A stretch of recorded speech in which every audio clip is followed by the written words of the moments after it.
want to welcome you all and thank you for coming. I know it's busy and it's a big deal taking time out of your day. Sometimes we actually enjoy it though. I love it when you guys come because it's one day that I'm not actually on the road. So I think we're going to start by just going around the room and introducing ourselves, and then we will ask the callers on the phone to actually introduce themselves too. So if we want to start over here, you want to be the first one? Me? Yes, please. I'm Chris McAdoo. I'm the principal of Pathways Middle College on the campus of Oklahoma City Community College. I'm Jody Pendleton. I'm the principal of Big Funnel Community School. Elizabeth Russell, principal of Fame Academy, Comanche Public Schools. Hi, Debbie Watson, Shawnee, Stokes Academy. Jennifer Allen Barron, I'm with the Oklahoma Arts Council. Barbara Smith, Oklahoma State Department of Health. I'm Garland Delk, El Reno Learning Center in El Reno. I had to remember who I was for a second. Lori Bell, Director of Take Two in Ardmore, Oklahoma. Ryan Abernathy, Regional Food Bank, Oklahoma. Jessica Hawkins, Department of Mental Health and Substance Abuse Services. Melissa White, Office of Juvenile Affairs. Kent Road Career Tech. Cindy Allen, I'm Jack Reed. I'm the principal at Emerson High School in the Oklahoma City Public Schools. William Stubbs, District Leader with Oklahoma City Public Schools. I'm Cheryl Tatum, the head of school for Insight Schools Oklahoma. I'm Justin Fight with the Choctaw Nation Interlocal. Jimmy Acevedo, Director of Alternative Education in Guymon, Oklahoma. Okay. Brad Clark, General Counsel, State Board of Education. Jason Bittner, Executive Director of Accreditation. Jennifer Wilkinson, Director of Alternative Education. And I'm Robin Miller, Deputy Superintendent for Educator Effectiveness and Policy Research. And I'm Missy Korn, and I'm still playing the new card, special education, or alternative education specialist. So, and the callers, would you like to introduce yourself? Christy Province with the director at Claremore's Alternative. Is there anybody else on the line? Yeah, this is Daniel Archer, Oklahoma State Regents for Higher Education, Assistant Vice Chancellor for Academic Affairs. Very nice. Welcome, everybody. Matt, do you want to introduce yourself? Matt Holder, Deputy Superintendent, Finance and Federal Programs. Okay. Sorry. Welcome. Walking from another meeting. I'm Kristen Ashley. I'm the Executive Director of Counseling. Very good. Okay, do you want to start with the website or? Yeah, I think we're going to start with Matt. I know Matt has other things he's going to have to do. So thank you again for being here. And I know we have some new individuals in the room and maybe not on the phone, but at least in the room. And so just reminding ourselves of why we meet and what we're trying to do. With this advisory committee, we were wanting to come up with some agreed upon recommendations centered around data, evaluation, accountability, and funding. And so speaking of funding, I know the last time that we met, Matt Holder spoke just a bit about the state aid task force and the thinking that alt-ed would be on the agenda at some point. At that point, it was not, and actually it really isn't, still hasn't been, but we wanted Matt to at least come back and give some information that's related and some potential happening. So, Matt, go ahead, and I know you don't have much time. You've got other things to do. Thank you very much. Short, brief, just a little bit update as far as the state aid task force meeting goes. And I do feel eventually that alternative ed funding is going to come up, and I know it's eventually going to come up in some of these discussions. It has not yet. The majority of the discussions that currently have been focused around the formula specifically and what adjustments need to be made to it. Had some outside entities come in and give their point of view of it. It's one thing that has came out of those outside groups coming in that's been really good to hear, is because I've been saying it to our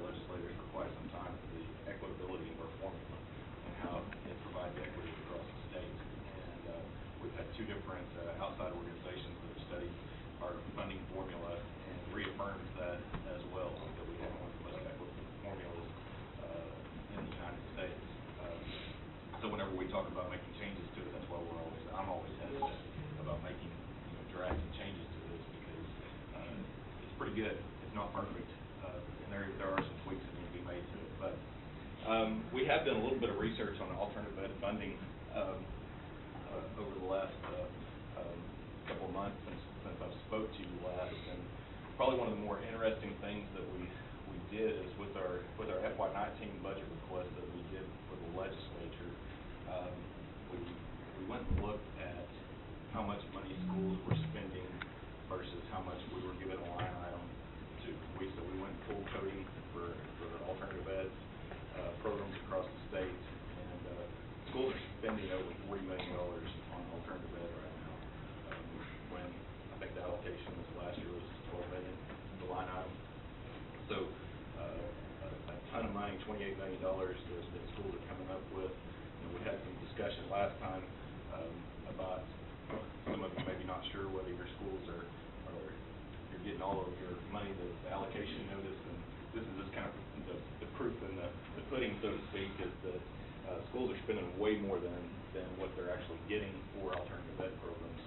And where we need to drive this to is to give them more support so that we don't have to take away from the other programs that are in these schools, which is ultimately what happens whenever you give something to one thing, you got to take it away from another. And we still know, even the way we're doing it right now, it's still not adequately funded, even though the schools are putting out that much more money on it. So that needs to be some of the driving conversation as we move forward with our discussions, and hopefully in the near future we'll get an agenda item on the task force meeting to have some in-depth conversations about what's happening in alternative ed programs and why there's a need for more funding. Is there any questions or anything you guys might like me to go into more in depth, or anything else I might be able to shed some light on? I got one. News So since that revenue bill died yesterday, what's the cuts look like for the rest of the year? So currently for us, there have not been any cuts, and there, as far as our appropriations go, none of the things that are short affect education directly. Now, I don't know how they're going to deal with the shortfalls in the healthcare authority and some of these other agencies, whether that means that they're going to come back around and have to take money from us to fund them out for the rest of the year. That's the probably $1 million question right now, is what's going to actually happen moving forward. There's still some time, I think, for them to get something done to cover those organizations or agencies that are short right now. So I'm not, at this point in time, I'm not panicking, and I'm not thinking that we're going to get cut, because I do know one thing is that I think it's loud and clear that they've got to hold us harmless as far as nothing out of education. So I think we would be the last thing on the cutting chopping block that gets cut. Not saying it can't, it's not going to happen, but I do think we'll be the last one on the chopping block. Matt, in your opinion, where is the additional, you talked about $28 million more dollars being spent, so is that kind of on a school district basis that you're making those calls, or where is that money largely coming from? It would be a school district by school district deal, and, kind of like we talked a little bit about last time, is that you may get an allocation for your school district that may be $30,000 or $50,000, but that may, cover a teacher salary, but it doesn't include all the other things that go along with it. But if you're using a software program or other supplies and stuff that you're using in your classroom, you may have 2 teachers in there and you're only getting enough to pay for 1 teacher, which was my case when I was out at Weatherford. We had 2 teachers in our alt-ed program, but really only get enough money for 1 of them. It doesn't count the building costs there, heat and air, all of those other things that go along with that is not discussed whenever we talk about cost of the program.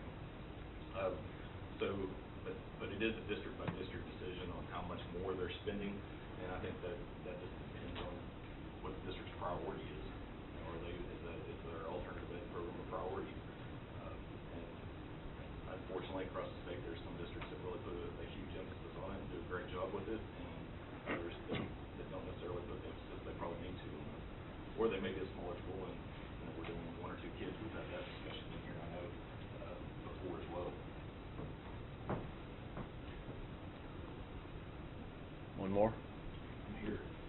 The concern I have with that task force, you know, I'm kinda scared of change. Everybody is, but, do you ever see that Ted going from a line item to into the formula? That has not been discussed right now. And Would you fight that, please? Megan? No, I'll be honest, I haven't even dug into it enough to have an opinion on that. As of right now, I'm kinda like you, I don't necessarily like change, my gut. Yeah. My gut feelings, I don't necessarily like the change, but I really wanna dig into it and see what that is. You know, you don't wanna get, it's nice right now to have a dedicated piece that we say, this is all this, and this is what we're specifically doing with this money. And when it does get put in the formula, it basically loses its identity at that point in time. And we deal with that with our EL programs, with our gifted programs, all of those things. You know, we get weights within the formula for all of those different things, but once it goes into the formula, the identity is somewhat gone. Scary. So with the state aid task force, right, because I think the big challenge is there's just not enough money in education. Right, that's the problem. And so it does, help me understand like the goal of the task force, because we can't necessarily say we're coming out with formula to get more money because the money's just not there. No, I mean, ultimately, my goal with this task force would be to develop some different type of formula for distributing the money rather than the antiquated way that we're So doing it. slicing it in a different way? Yes. And so what would you be taking the money from, and what would the money be going to? Like, it's just shifting dollars, really, then, right? So what do you think is getting too much money versus needing more? Well, I think it still goes back to as much as anything, is we're basing the funding currently on adjudicated kids back 25 years ago. And some schools are getting money that probably shouldn't be. Some schools are not getting enough money that it should be getting money, just because they didn't have those kids on the roll whenever all of this took place. You know, I think if we can get it more towards how many kids are we serving in each one's districts, let's put a price on that. Now, obviously, we get back to the whole deal of how much we need more money in that, you know, but if we can get back to more of a, how many kids are we serving and what are we doing with those kids, and get, you know, some of these other groups that you guys have within this group of people here, I think can help drive some of that too. Talking about the outcomes and accountability and some of those things that go along with the alternative ed program, can maybe help drive some of that conversation as we move forward with it as well. For it to be fluid like that, would that lend itself to not be a line item? No. I don't think it has to be. Okay. And those are all things that we need to talk about too. Those of you that have signed up on our smaller committee, that's some of that discussion that we need to have and discuss the pros and cons of it. Because the last thing anyone wants to do is to have unintended consequences of making changes. You don't want to make a change just to make a change. You know, I may have opinions right now, but after I dig into it, it may change my opinion. Right. We'll look and see how that money is actually going to be distributed once we come up with things. So I think that's the most important piece as far as when we start to have discussions, is really vet things and see how things are actually going to be distributed.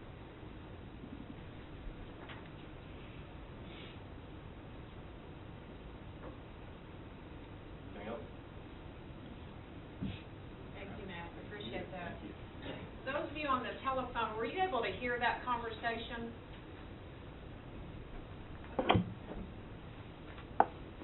Yes, there were times where it kind of cut in and out, but the majority of it, yes, we were able to hear. System going in here, trying it out for the first time. So at this time, Jennifer is going to share some resources on our website that perhaps you're not aware of, and navigate through that for just a little bit, if I would move, right? So in trying to become more user-friendly to you guys, we have done an overhaul of the alternative education web page. So if you go to the State Department of Ed webpage, and there are several different ways. You can type in alternative education programs up here. It automatically takes you to certification, so you'll scroll down a little bit and find us. Or you can go over here to services, and we are under, if I can find it, educator effectiveness. So there are several different ways you can get to us. But this is our homepage here. And it's just a basic description, but some of you have heard me talk about the fact that we did participate in a 15-state research study with the U.S. Department of Ed. And in going and doing that research and providing them with the data, we also built different toolkits and resources for you guys. And out of that, we got a not quite 30-minute documentary, and so our documentary has been uploaded here. It's 27 minutes, so I won't take the time to show you guys. But we followed 3 different rural programs through the lens of one student from each of those programs, and how the student made the choices or life experiences that brought them to the alt-ed program, and then how the programs really helped put them on the path to being a successful graduate, and what those next steps were. Because as we're having those conversations, we really want to focus on what the next step is, not necessarily graduation as the end all, but what they're going to do the day after they leave us. Because we know, because we work with them on a daily basis, the closer they get to graduation, the more those behaviors that they came to you with start to reoccur, because they're scared of what will happen next. And so being able to provide those resources beyond graduation, or to prepare them beyond graduation, is really what our end-all goal is. And so 3 programs right there, and then we'll as we've gotten what's new, we'll post right there, so we keep touching base with us. And so what's new is that we do have a relaunched state organization, and so we've provided those emails down here and a way to join. So right now it's free. So go back and tell your people to join, because it's free and it gives us another voice when we are out there. Then on the sidebar, there are several different pages. This is just basically the law page. Here are just some things that need to be included. Here is the current definition of an alt-ed student. And then the basic here is the most current piece of legislation down here in the 17 requirements. And then we also have done some frequently asked questions for parents, because I know I get phone calls, and I've heard that you guys get phone calls, and they're real leery about this alternative ed thing. You guys want me to send my kid to this alt-ed thing, and isn't that punitive, and that where the bad kids go? And so we've done some frequently asked questions, as well as compiled all 294 programs contact lists. So if you guys are looking to even do some professional development, go visit some other people, we've provided those contact lists, as well as what grades they serve and what type of program. Are they career tech? Are they a night program, a half-day program, a full-day program? All of that is in that Excel for you. And then these frequently asked questions that might help ease parents, and then even provide you guys with a further resource. And then Missy is going to talk about resources and forms page. So OTAP had, if you have been around for a while, they had a field guide, and so we're trying to bring it into the technology age, and with me that isn't always user friendly, but we are trying to bring it here. And so Missy, you want to talk about? Okay, I know when I was out in doing alt-ed, I was always calling Jennifer and asking her, where is this form, where's my budget form? So I tried to put all of these forms out there for you, and you can see there's authorization to pay forms, estimated budget forms. So hopefully, with building this new website, you guys will be checking back more often. And that's what our hope is. I think previously it wasn't updated enough, and so that's what we're going to be working on. And some of the forms that I would like to put out there are your forms. I always hate trying to recreate something, and people are always asking me, well, do you guys have a good application? Do you have, a good student contract? So I would like to get that from you. And if you have a not good one, I would like you to send it to me, if you can, in a Word document, because if it becomes a PDF file, then they have to retype everything. So if there's somebody out there that wants to send me a great one, and some of you already have, and through our visits, I've compiled some of those applications. But there's also a lot of resources that I would like to put on there, and I do not actually know legally if I can, because there's a lot of stuff that you guys are doing out there that's free, that comes from different companies, and I love what you guys are doing, but how can I put it on the website? So there's some things out there that I want to show you that other programs are doing. For instance, there's an AutoCAD program, and out in the Panhandle, Mr. Harris is using that in his program, okay? So I'm not quite for sure how to get all of the new stuff out there to you, and maybe that would be something that we could use through our association, push it through a Facebook page or something like that. There's so many neat things out there. So this is basically what we're going to try to do, is upload some of those. And we are working on a Facebook page for alternative education through the communications office, so that it will still be an official OSDE Facebook page just for alternative education. But how do we keep that closed, do we keep that open? All those different pieces are what we're currently working on with them. So we do have that hopefully in the near future. That'll be rolling out as well. That can be a networking for you guys. And so please use this. And this week, I've gotten already some calls, and even last week, as different directors asking me, hey, can this kid come into this program? I direct them to that definition of alt ed. Send this to your superintendent. Have them read it. Look over it. This is for you guys, and basically to share with all of your superintendents and administration. Did I forget anything? Okay. But we've even added, if you go through here, there are some, you can definitely see the 17 criteria in there with the intake and screening and the effective and individualized instruction. But we did add climate and culture, because even though it's not really in our law, it is our law, just overall. So if there are things you're utilizing to really help with climate and culture, and even those assessments you're using to kind of then form professional development and just kind of tapping into your students' needs and comfortability and safety. If you've got those, we're even really wanting those, because that's really the request that I get the most. And we have gone ahead and put up that Shawnee uses the Gallup student poll, and so we have already got that up for you guys. So we're really excited. And if you've got some helpful websites, we of course have down here at the bottom put, your big ones, Dropout Prevention, and National Alt Ed. But the next page is on the webinars. As we're trying to do more professional development for you guys to help with different areas that you guys have said are a need. So the next 3 to come up are restorative justice approaches with Dr. Stan Baxter, who was attached to OJA. And he is bringing Tulsa County, their program in Tulsa County. So it'll have a program, actual program that has implemented restorative justice approaches with just the basic law. And so I'm really excited about that one, because I can't say I know a whole heck of a lot. I know basics of it, so I'm really excited to hear what those two have to say. And then child abuse with Hannah Holland from the Care Center. They deal every day, all day with child abuse, so they're going to go through how to recognize, then what to do if you have a kid that says something. When do you ask questions, and when do you back away and make phone calls? And of course, we always make a phone call.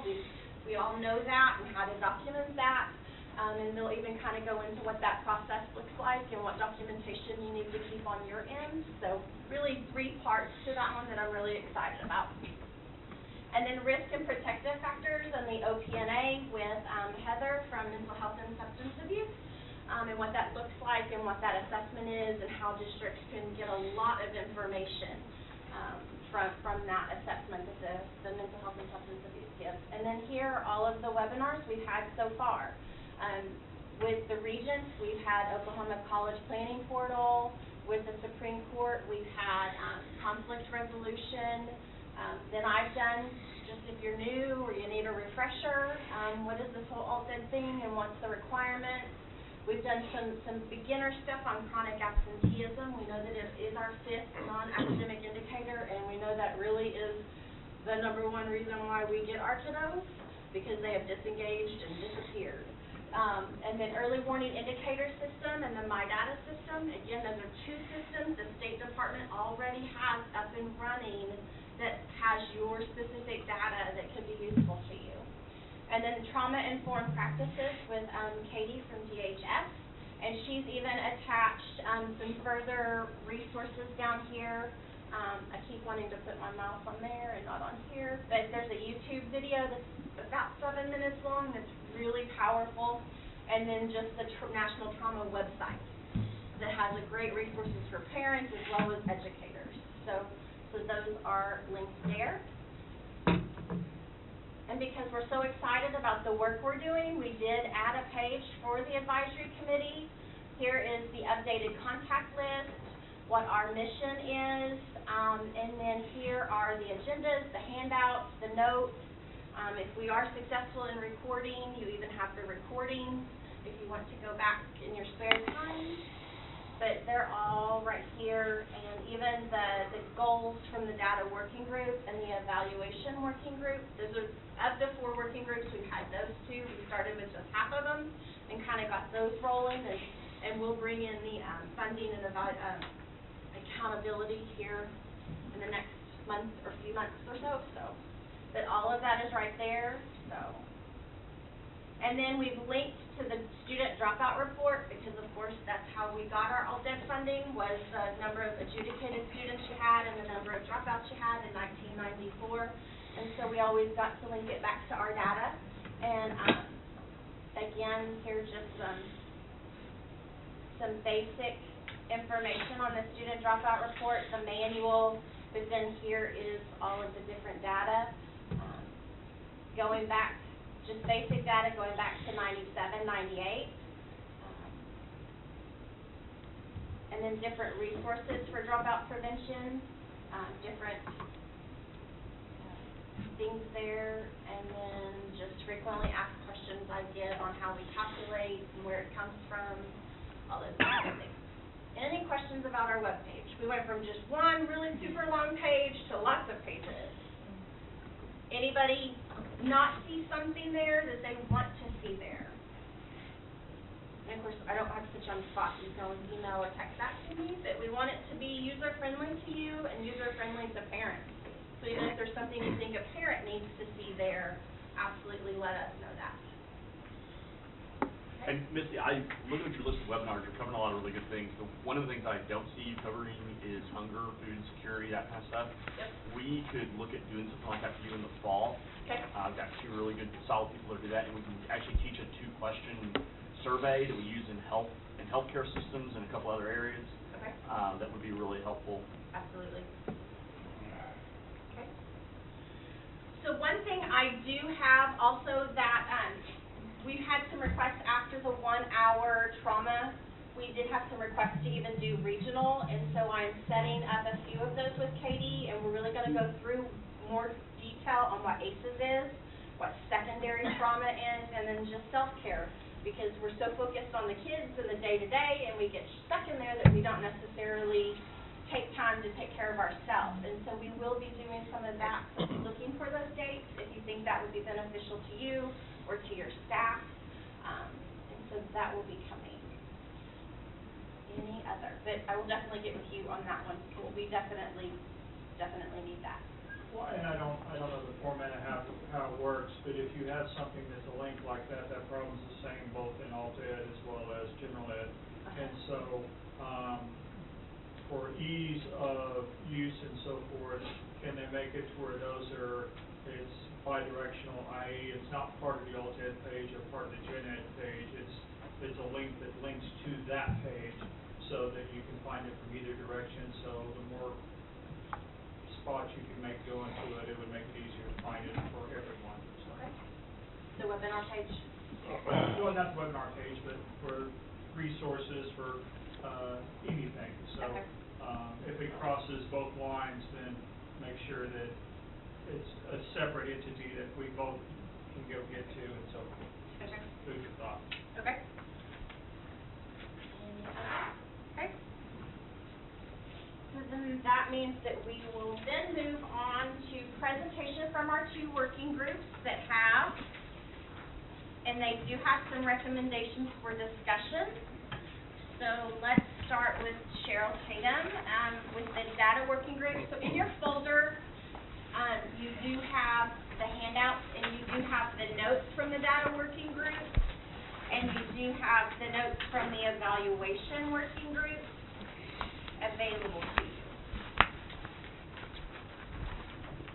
Okay. Jennifer said we just had to do a few minutes overview of what we kind of talked about. And it's, I think the main thing with the data group is a lot of it we were thinking about, well, it depends kind of what the evaluation group does, because they kind of feed into each other a little bit. But I think the main points that came out is we didn't want to have a lot of extra reports to fill out and a lot of extra work, to do. And so we looked at some different tools that some of the other states use and trying to get some student level data, which we think is great, as long as, again, we're not filling out, a 30-row spreadsheet on every single student. And so what we think would work well is a lot of that information is already in our student information systems, and so if it was possible that they're just pulling that and it's not something additional for us, then that would be a great way to get that student level information. One of the challenges might be that we'd have to have an indicator, right, for ALTED, or if it was a credit recovery student, so we could help separate. If we're looking at program data, we could differentiate between ALTED versus credit recovery. And apparently, it sounds like that the different student information systems, that might be a charge to add that. It's my understanding that Howard School already has that, but some of the other ones might be a charge. That would be a barrier that we'd have to look at to understand. And then, of course, it would be if the State Department was able then to build, whatever tool that they would need in order to pull those different pieces. And so that would be another project. But that would be one of the recommendations is to pursue kind of reducing our reporting level and getting some of that information that we already, type into the report just automatically through the student information system. The other things that we talked about was that we do like still having the site visits. We understand there's capacity challenges, and so that's fine. We thought it was fine if they didn't necessarily come every year, so if they came out every other year, that would be sufficient, and that would be able to capture more of that subjective type data, right? More of talking through, the different points of your program that aren't so easily just pulled from your SIP. And so if they were pulling information from your SIS yearly, but then coming out every other year to get that context around it, that would give a good picture of the whole program. As a side note, we did kind of talk about that we did want more PD just on ALTED in general, and about the students, but also bringing in the data into those professional development. So if we're pulling and focusing on all this data, then having more professional development on, what data points are we looking at and what's important and how is that being used, and even sharing practices amongst each other. Some of the discussions we had was how we could track some of this data in the systems. One example was like the credits that students earn. Right, that might be an important data point that we want to show, that the students might come into the program really struggling, really credit deficient, but then look what they did while they were here. And I think it's my understanding, right, that currently that's not something that's easily pulled from the SIS, right, through the wave. So those are the types of things I think that they would have to continue to work through. But if they could figure out a way to pull those things from the wave, we might be able to get some more meaningful data at the student level that would really show the great work that our programs are doing. And so I think overall, the recommendations, and they're on here if you want to see at the very last, but basically, like I summarized, if we could have the data collected by the waiver single sign-on, and then the site visit every other year, that would be great. So that reduces our paperwork burden, but still gets us really quality data, and then that's the professional development continuing. Did I leave anything out? Does anybody have any questions for us? Okay. And of course, if you did not sign up at the last meeting because you were here or you had to speak out or whatever, if you want to be in these as working groups and you did not sign up, you can absolutely tell me, shoot me an email, that way I can get you added to those meetings. Okay? All right. Do you want to talk about all the recommendations after the two, or do you want to, because the evaluation group kind of talked about data too. Probably. And I think, the goal really is to make whatever recommendations that are being shared today, make those official recommendations coming from the group at large. And so, not that we're voting or anything, but we certainly want input, and if there needs to be time for those who aren't here to review this, certainly we have a few on the phone. But, we do want to bring I don't have a number in mind or anything, but we do want to bring recommendations to full circle representing this advisory. So if, at any point that you question any of the recommendations or the thought process that, to get there, now's the time to do it, or as Jennifer said, maybe you want direct involvement in the working group. So I think, probably after this one. Okay. After evaluation. And so then the next day we did evaluations working group, and Justin is going to tell you about that. Great. He got falling souls. So, first a disclaimer, pardon me, I've been, under the weather a little bit, but this was at 11:30, 2 weeks ago, 3 weeks ago. 11:30 is my nap time, so we talked about two things, more vacation time and more money. Yep, that's what the recommendations were. No, the evaluation group, first thing, our goal was we talked about differentiating junior high programs and high school programs, and it was talked about to do away with the sixth grade programs, eliminating K-6, put a little bit of money back in the funding pool.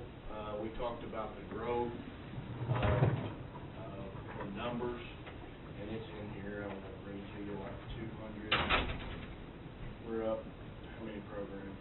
We were in 247 in 2010 to 294 this year. And we looked at that, and we talked about other things in the evaluation. Instead of a 4-column, going to a 3-column, where 0 is you don't meet the law, 1 is you meet the law, and 2 is you far exceed the law. After that, we kind of got to talking about two different things that took up most of the time. The definition of alt ed and credit recovery, that could be discussed for days, and we successfully talked about that quite a while. Yep, we did. And the other thing is trying to get some stuff done on the wave, and I'm fairly elementary with the wave. We don't have it being a co-op. We talked about putting some tabs on there that would be alt ed indicators for student data, and that was probably talked about the day before as well. We talked about the site visits, just like you did, and agreed probably the same recommendation. First year programs and first year directors need to be visited that year, and maybe a couple times, but your Jimmy ever up, well, probably over 3 years, so far out there. Like I said earlier, we decided we would recommend that the sixth grade programs be dropped. Then our recommendations were the waive, remove the programs, and they wanted to establish a rule if a K-8s were talked about too, not just K-6s, but if they wanted to exempt themselves from the program, there needed to be a timeline, much like the timeline in my co-op, that if you want out, you have to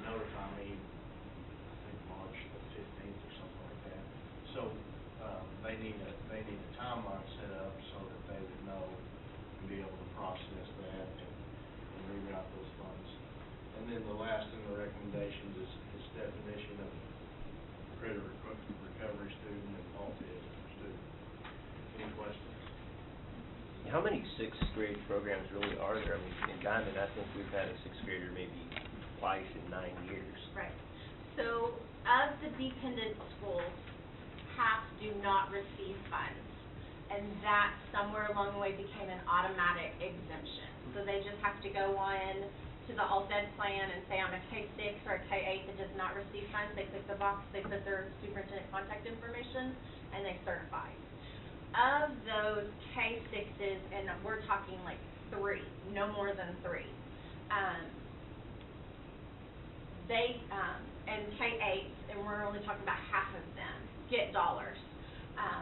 Some go ahead even though they don't get dollars because they see the need, but most always ask me about the time that they get their first payment. Can I go ahead and just give this back and just not do it? And in the law already, there is an exemption, but there's no process in place right now. And once you've got your funds, that really is too late to do that. And so putting a process, a procedure in place where they have a timeline to go and get that exemption before the state board and like the spring semester before the school year starts, and those funds are in the pot of money to be reallocated to districts that are going to be like your K-6, your K-12. Whether you get funds or don't get funds, all K-12s have to have a program serving 6th through 12th grade. What we've seen, because we've been cut so significantly over the last 5 years, 6 years, is that those middle school programs have kind of fallen by the wayside, or they look like ISS. They've kind of taken on a more punitive, negative approach to it, and that's definitely not what Alt-Ed is in our state. And so that's where we think even having their own rubric to kind of guide what a appropriate middle school program. So there's different, do we allow them the exemption? Do we go ahead and totally let those K-6s off the hook? Do we even let K-8s off the hook totally?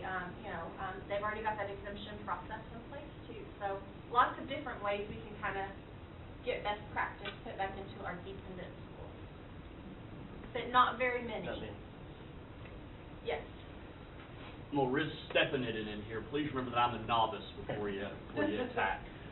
One of the things I remember from our very first meeting was the discussion of this group was we wanted to make sure that we were giving a correct perception of alternative education and students that are participating in Alt-Ed, about how they're not juvenile delinquents, et cetera, which was really eye-opening for me. I really appreciated that. That really helped me kind of frame my thought process and discussion. But then I look at this definition of alternative education and then the further definition of an at-risk student, and this makes these students that we've been talking about not pigeonholing sound like exactly what everybody would think that they are. So I'm a little curious why we went with this definition that came out of the working group, and if it needs to be tweaked a little bit to give a better picture of who's actually being served by Alt-Ed. And the definition is up on the table today as one of the recommendations, because the definition of Alt-Ed is the current definition that is in state board rule. So, absolutely. Yes. Yeah, I was curious about, I saw the comment about there was an increase in programs due to districts pulling out of cooperative programs, and I'm also kind of new to this, so I apologize if this is an elementary question, but I was just wondering if you could talk a little bit about some of the reasons that districts enter into these agreements, and then some of the reasons they might choose to end them, and... So I run a co-op. There are 9 districts that are under 500, around 500 students, okay? Their alternative education allocation is $7,000. What can you get done with $7,000 for even one student? So if they pool their funds, and with the blessings of the and help of the Choctaw Nation, we do a whole lot more than that, but when they come together, 9 times, and not all of them get 7, but some of them get a little bit more than that, but I think my state aid at its best is $75,000, You know, I have 3 teachers on staff, full office staff, but when you start pulling those funds, you become capable of taking care of a whole situation, a whole teacher salary, or something like that. Now, why people pull out, okay, here's my answer to that. Because they need the money elsewhere, and they're gonna paint, they're gonna beat it to fit and paint it to match. You know what I mean? They're not serving those kids the way they need to be, probably. I mean, some people maybe are, maybe they're facilitating, but if you know, a superintendent's there to keep the doors open, and if they're broke, you know, that it may be for the good of every student that they take that $7,000 and put it elsewhere. Well, I'll speak on behalf of the guy that pulled out of the co-op, and one reason we did it is we had, those kids were having to transport 15, 20 minutes in a bus, being able to try to integrate that all day where it was a half-day program and they could still be in other classes, also do some credit recovery. A lot of the kids that we needed for our co-op, they went to a career tech. And that bus was leaving at 7:30 in the morning. Well, your alt-ed kids usually don't have a history of getting up bright and early at 7:30 in the morning to get on a bus to go there.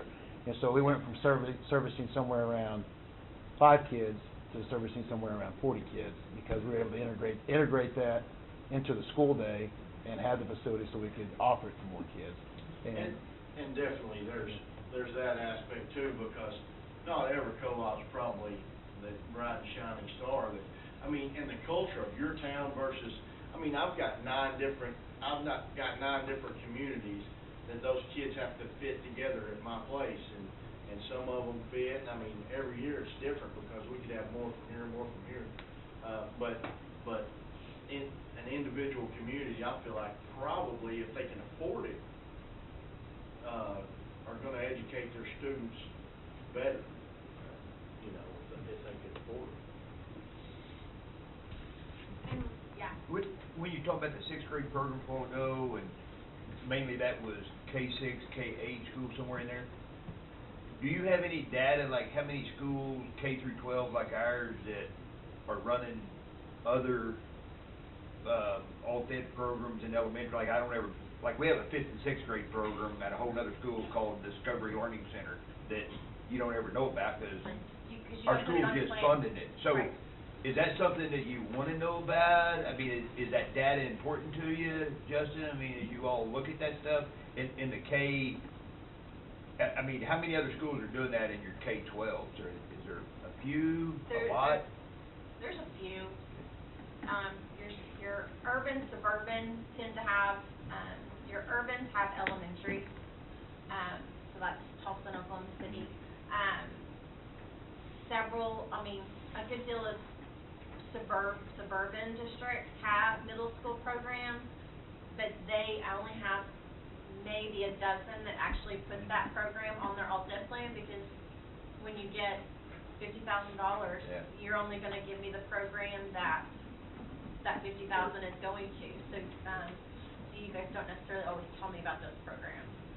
We don't ever report ours because it's extra and it's on another site, so our 5th and 6th grade center is on a completely another site. There's actually 3rd and 4th grade center out there too. Right now they mainly serve 5th and 6th. Then they come across town to our 7th and 8th grade site, which I house them in the 7th and 8th grade school. But we started about 3 years ago real small, and now they probably handle 8 to 12 kids. It's separate from ISD. It's a whole different program. They do what alt-ed does. Right. So it's just been a good program. I'm blessed in El Reno that our school really supports what we do in alt-ed. So.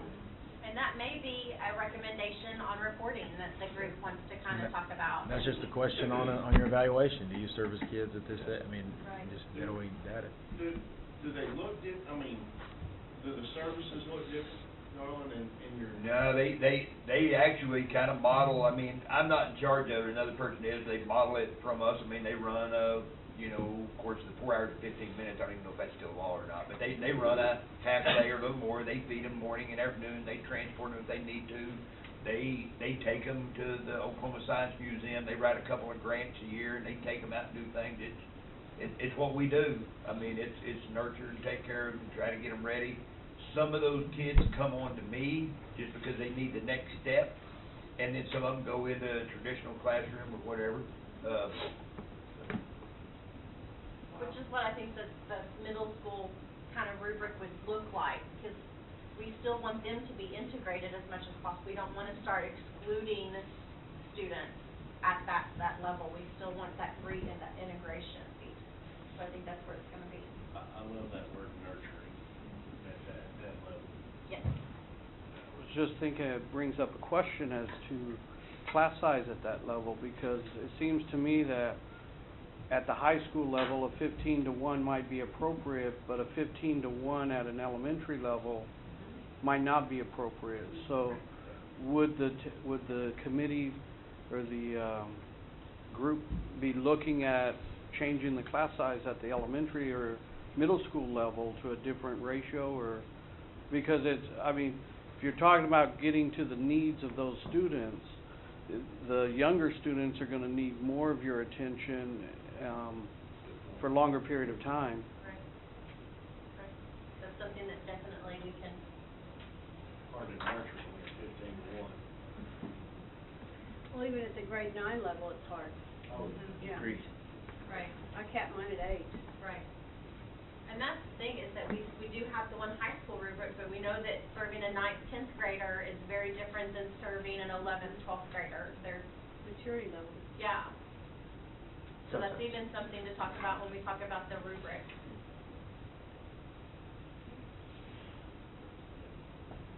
Any other questions? Okay. So do we just want to go through them? Okay. Does anybody on the phone have a question or a comment?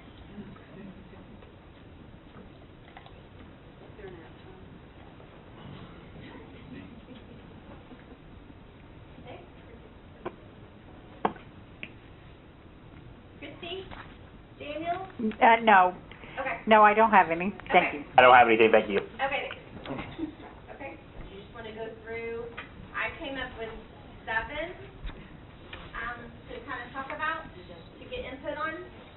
So the first one being data collected by the wave or single sign-on with a site visit every other year.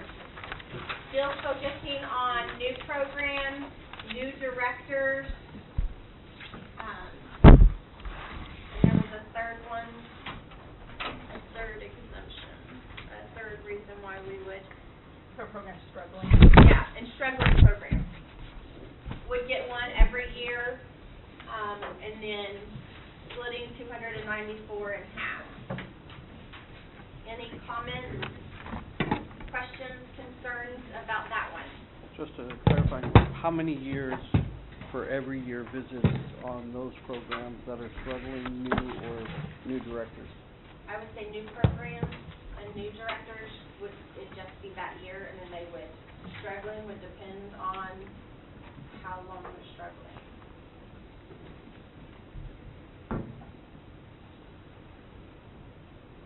Any? Jennifer, how do you define struggling? They would be, their graduation rates, dropout rates would be, not really successful rates that we would like to see.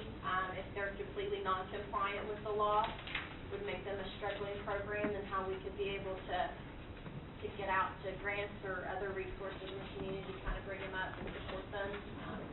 Any other areas? When you're looking at dropout rates, are you looking at the original cohort dates, or are you looking at recovering dropouts? Because I get a lot of recovering dropouts in my program. Right, you're re-engaging, yeah. I would just see your overall dropout rate. If you tell me you served, and that's even in the current data, if you tell me you served 12 kids and 7 of them dropped out, obviously that would be a significant flag for me.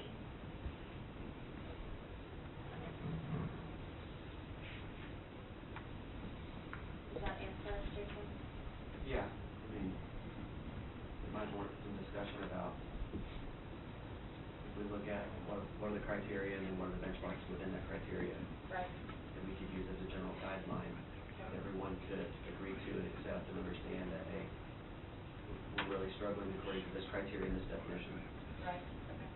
And I think the whole point is, from our standpoint, at least from the RAO perspective, we want to do everything we can to provide opportunities for resources and improving before there's any accountability at all. Right.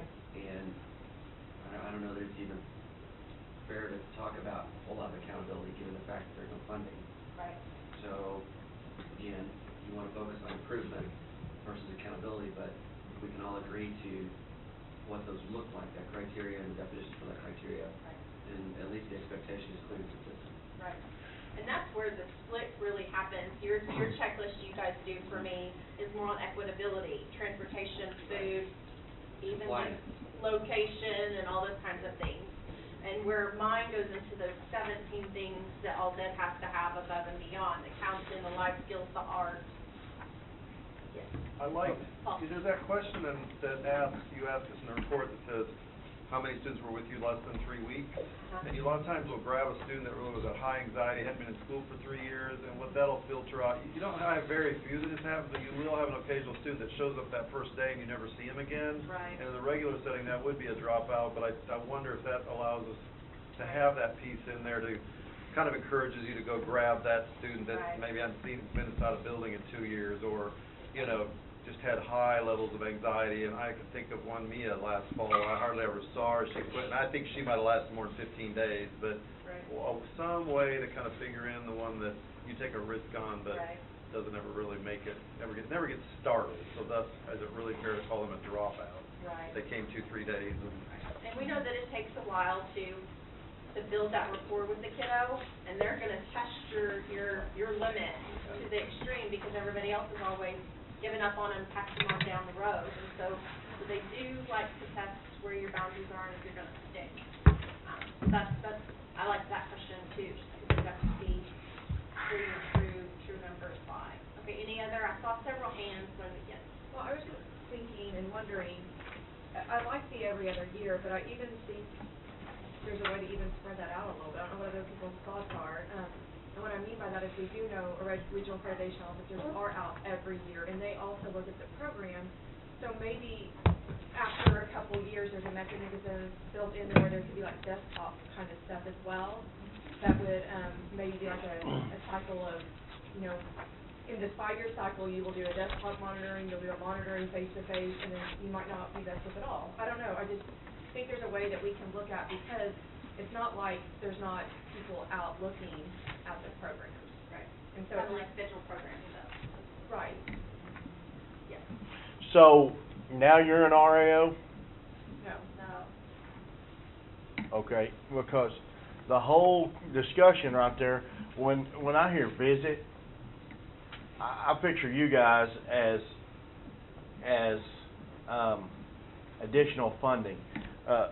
RAOs, that O stands for officer, okay? You guys are a resource to us.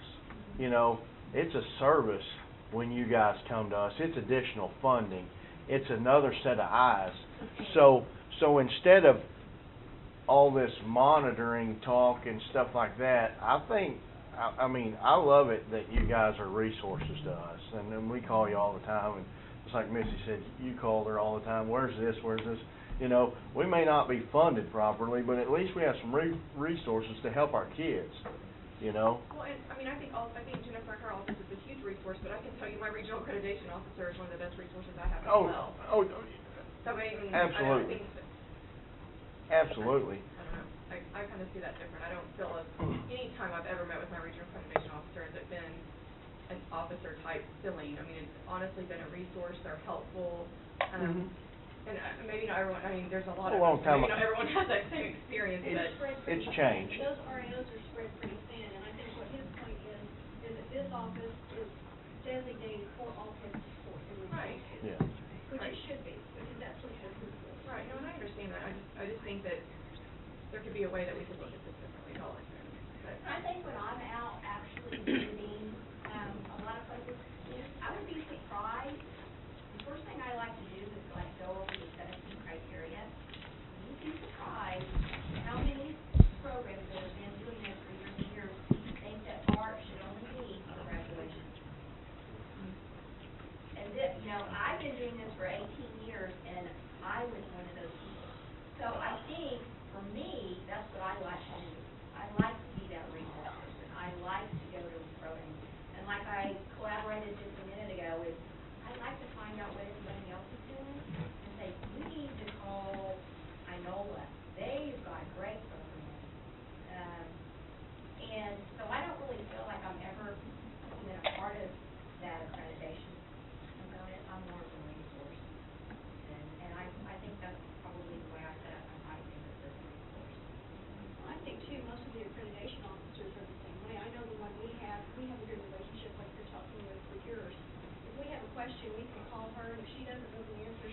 that she calls back. That's what all of these offices are up here for. They're here for our support and to give us resources so we can do what we do out in the districts. There's no like, I'm coming, Missy came to our program, it was not, I'm coming to get you, oh, show me what you're doing, and it was fun. We had fun. It was fun. It was fun.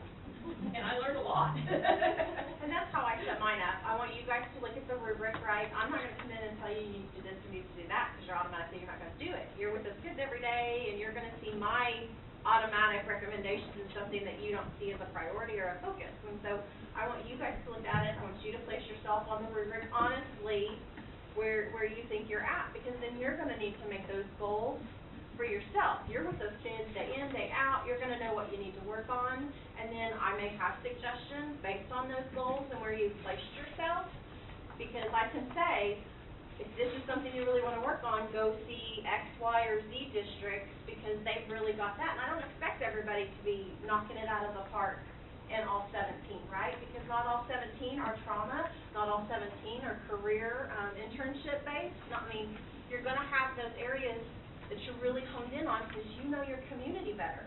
I like to drive through before I come and visit, just because I like to get a feel of what your businesses are, how many businesses, those kinds of things.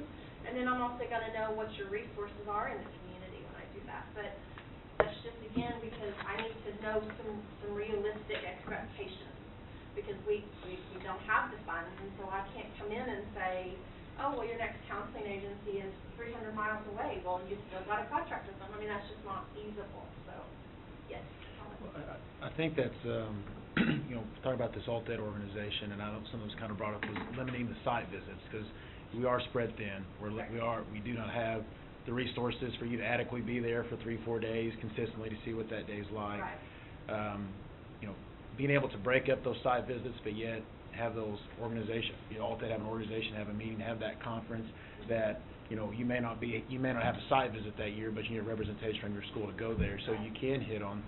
So we're able to, and you're able to pick up what schools are the best at what they're doing, and be able to have them come in there and hit everybody, so that way every school that has an alt-ed program and enrollment of 500 kids has somebody that's doing it well that we could showcase, somebody that's doing alt-ed with less than 500 kids in total enrollment. Right. And let that kind of be their visit, because obviously if we're working together on the alt-ed, with alt-ed, they're going to be there. That's almost like a site visit for them, but that's that networking, and I'm a little hesitant on if you break up more than that site visit once every other year, just because you have so much turnover, not just with your director may be the same, but you got a different principal, you got a different superintendent, and those priorities, just like what Justin hit on, may change with the funding. And I've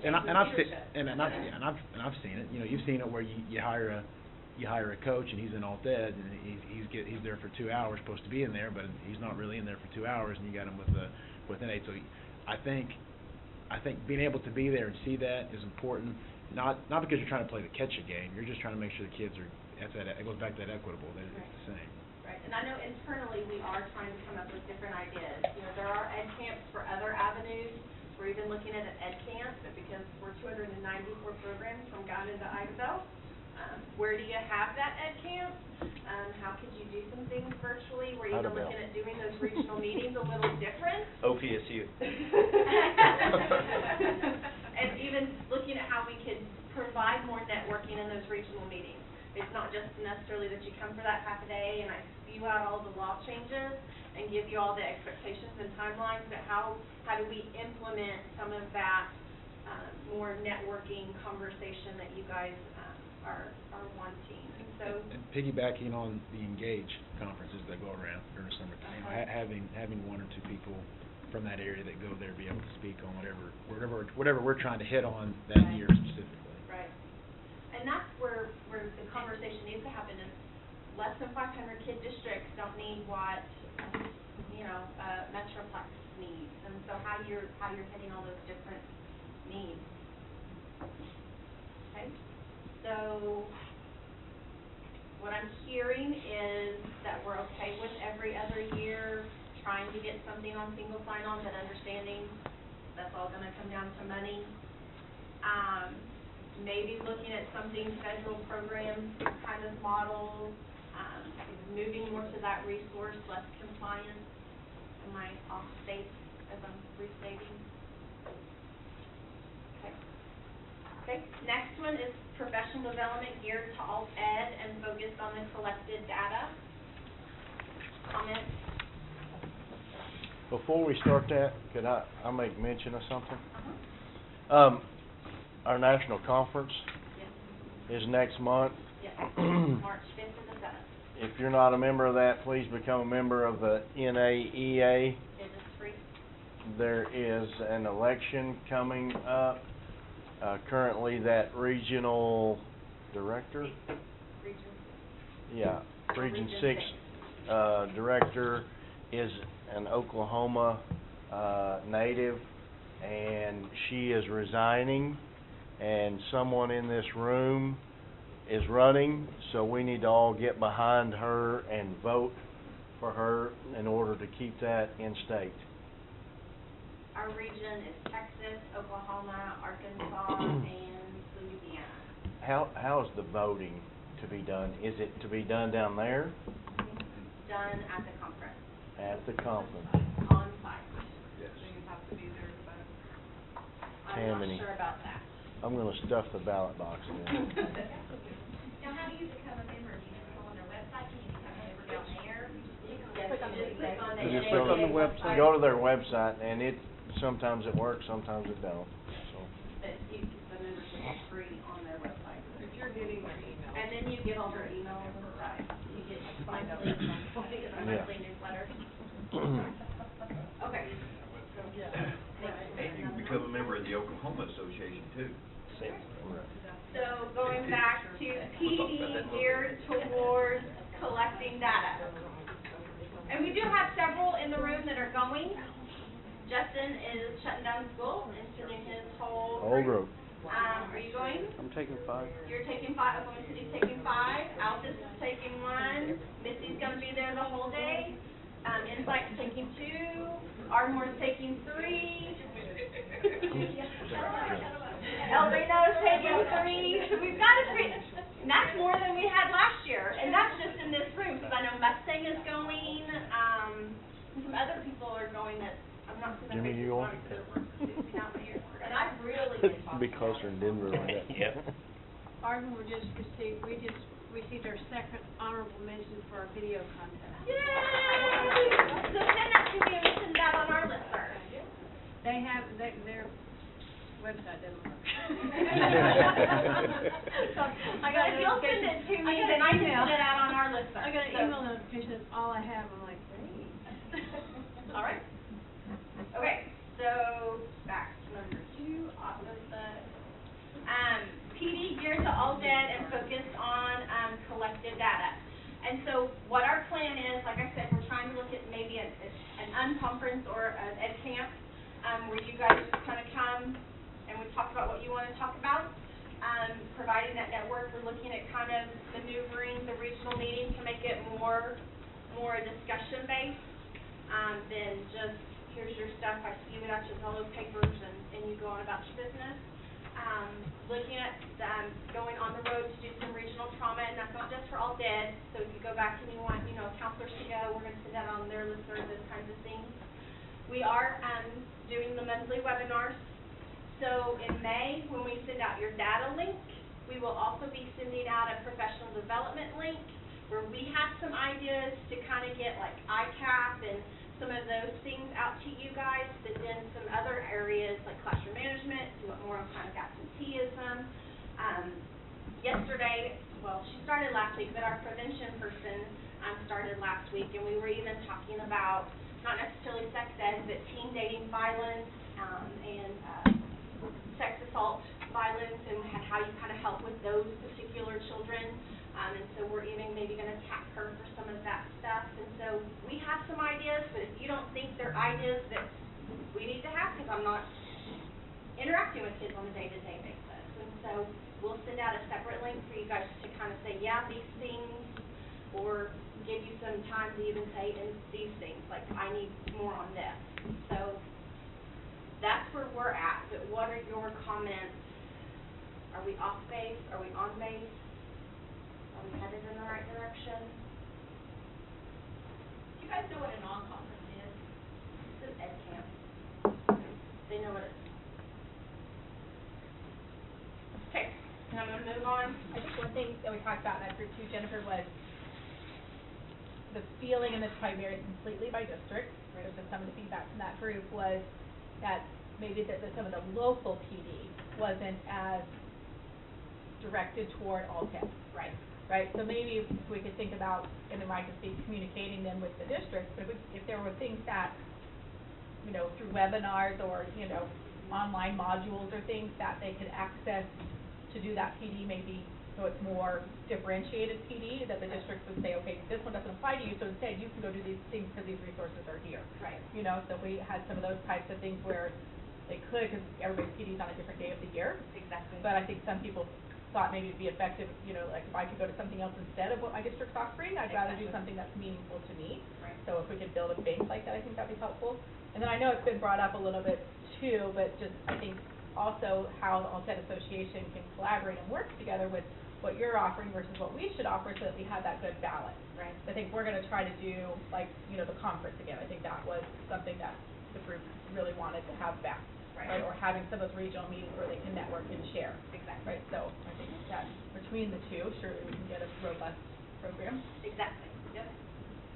I'm really excited, we feel really excited about the program. And I'm super pumped, because the webinars, you guys are tapping into it, and I know that on some random Tuesday, the last Tuesday of the month at 1 isn't always best for everybody, but I know that you were gonna do, go back to all the administrators in Yukon and talk about the trauma, and kind of utilize that webinar, and I've had several that wanted the link for the chronic absenteeism, because you were taking them back to staff development, since that really is gonna be a push, and we know that they're already struggling with that when they come to us. So I'm really excited that we're starting to have these conversations about our kiddos. So just be looking for that link, because we definitely want to gear it towards what your wants and needs are. But that will be coming early May. Number 3 that I had down was to remove the 6th grade requirement. It would be a legislative change. So far, these would be internal decisions, but this one would have to be a legislative change. And so, session's already started, so we're looking at a year or 2 from now. That what are our, especially for those administrators that are serving 6th graders, the talk was that it would mimic dropout, because dropout is 7th through 12th. It would totally release K-6 dependent schools from the obligation. It would release all districts from the 6th grade obligation. Those were what was said in the meeting. So what are comments, questions, concerns on that? I can just speak for our office that the number of kids that are being adjudicated has decreased, but it has increased in the age range. So we are actually adjudicating younger kids that are more violent than in the past. So as far as there being a need, I still believe there's a need, but I can see why this would be a decision that is being made, just putting that out there. Is there a way that you're able to, just like over at El Reno, they're doing some 5th and 6th grade, that the school would have, each district would have the ability to move those funds down to 5th and 6th grade if they need to, so maybe you're dependent. Funds are already for 6th. So I mean, so being able to use, so there's not that need to just say, hey, K through 6th grade, if each district's able to move that money, it would just come down to what your personnel looks like for those K-6 kids. I mean, is it? Right now, the legislative mandate is all 6th through 12th grade kids will be served alternative ed.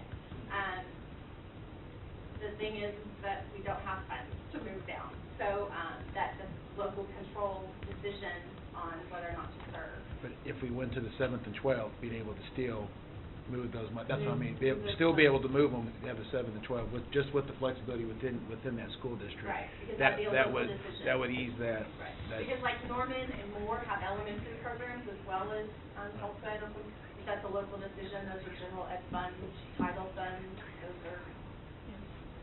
I'm wondering if, I think like I said, it wouldn't prohibit anyone from having a K-6 program, you just wouldn't get funding for it. I know we haven't explored the funding, but I'm wondering if you did just say 7 through 12, and that's where you're getting your per pupil funding, or however that ends up working out, that for those programs that there is that need, or they have that really strong program, maybe that could become like a grant type opportunity, just so we could still promote some of those really good programs around the state, just in a different way. Right. How many K-6 programs are there? I mean, Only, I would say, less than 3 get funds. okay. And like I said, most dependents, if they don't get funds, they automatically exempt. So doing this, we can put a whole lot of effort into getting 3 programs' money back in the pot, and I don't think that's going to change the game. What I would suggest is just allow K-8 or K-6, either one of them, to exempt, and that's it. And that's already in the law. Right. So that would go to my next one, that would be putting together a process for dependents that was timely enough for me to be able to process allocations for everybody. Is that what I'm saying? Okay. So not necessarily removing, but putting that process in place and getting it advertised. Yeah. And I say that's Already in place. well, your timelines need to come. We don't need to be involved in that Right. because you know what day you need what information. So I say you just set those in stone yourself, or Okay. with the department and. Okay. Next one is something that wasn't talked in either of the working groups, but it has come up, and since Jason's back, I just want to make sure that I'm having that conversation while you're here. Already in the law, it says that an alternative ed teacher simply needs to be certified. Grade and content specific in an alt ed setting are non-existent. When No Child Left Behind came down the pipe, highly qualified was a part of federal law. Federal superseded state, so you had to be in the you had to build houses in the certification office.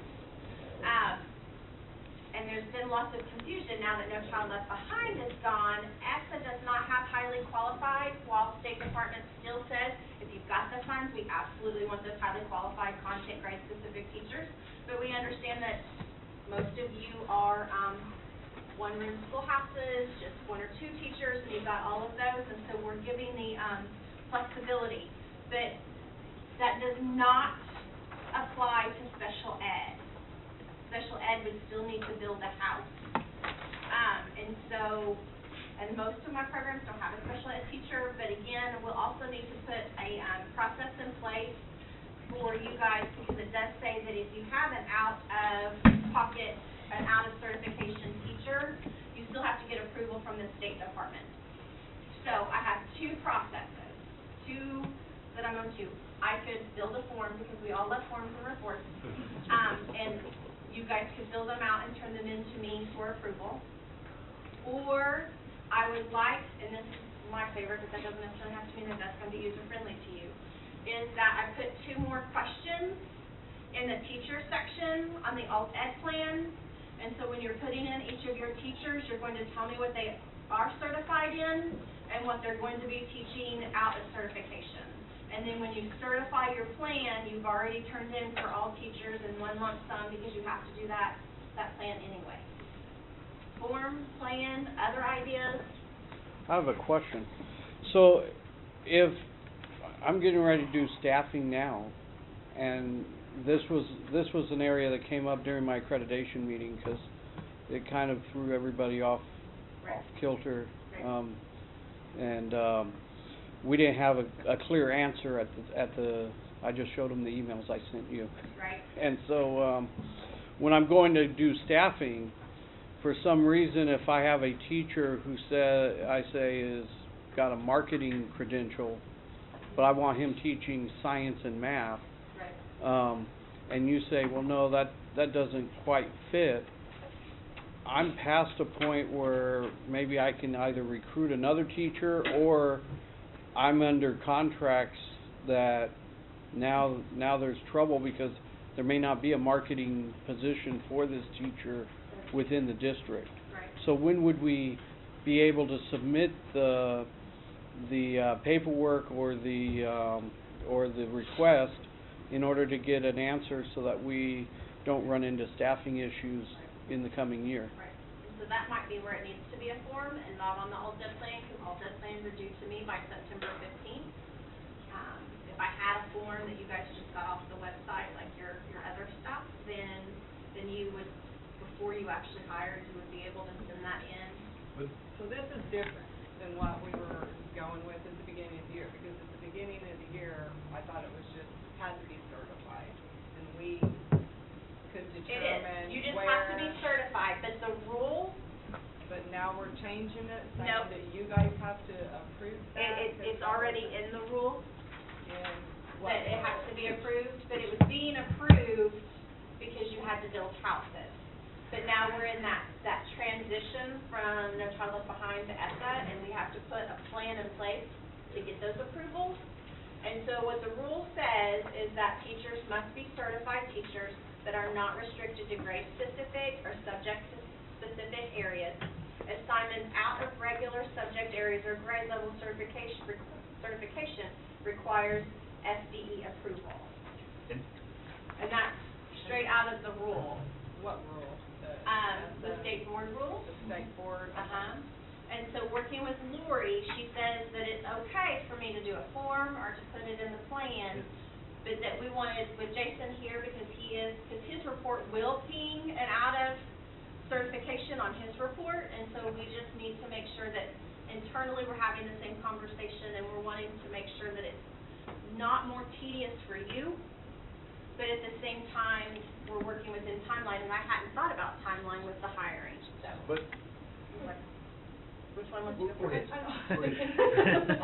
Okay, Cindy. When we put those teachers in and we assign them classes on the accreditation and all of that, it shows that they're an alternative ed teacher. Right, and it will ping out of certification. If we need to do a form, I would go form as opposed to putting it on that plan, because things might change during the year. Thank you. Right, and how much flexibility are we gonna have, because like on the elective, that was what was getting me, this had to be a career certified teacher or whatever. I mean, are we gonna have quite a bit of flexibility, or are we not?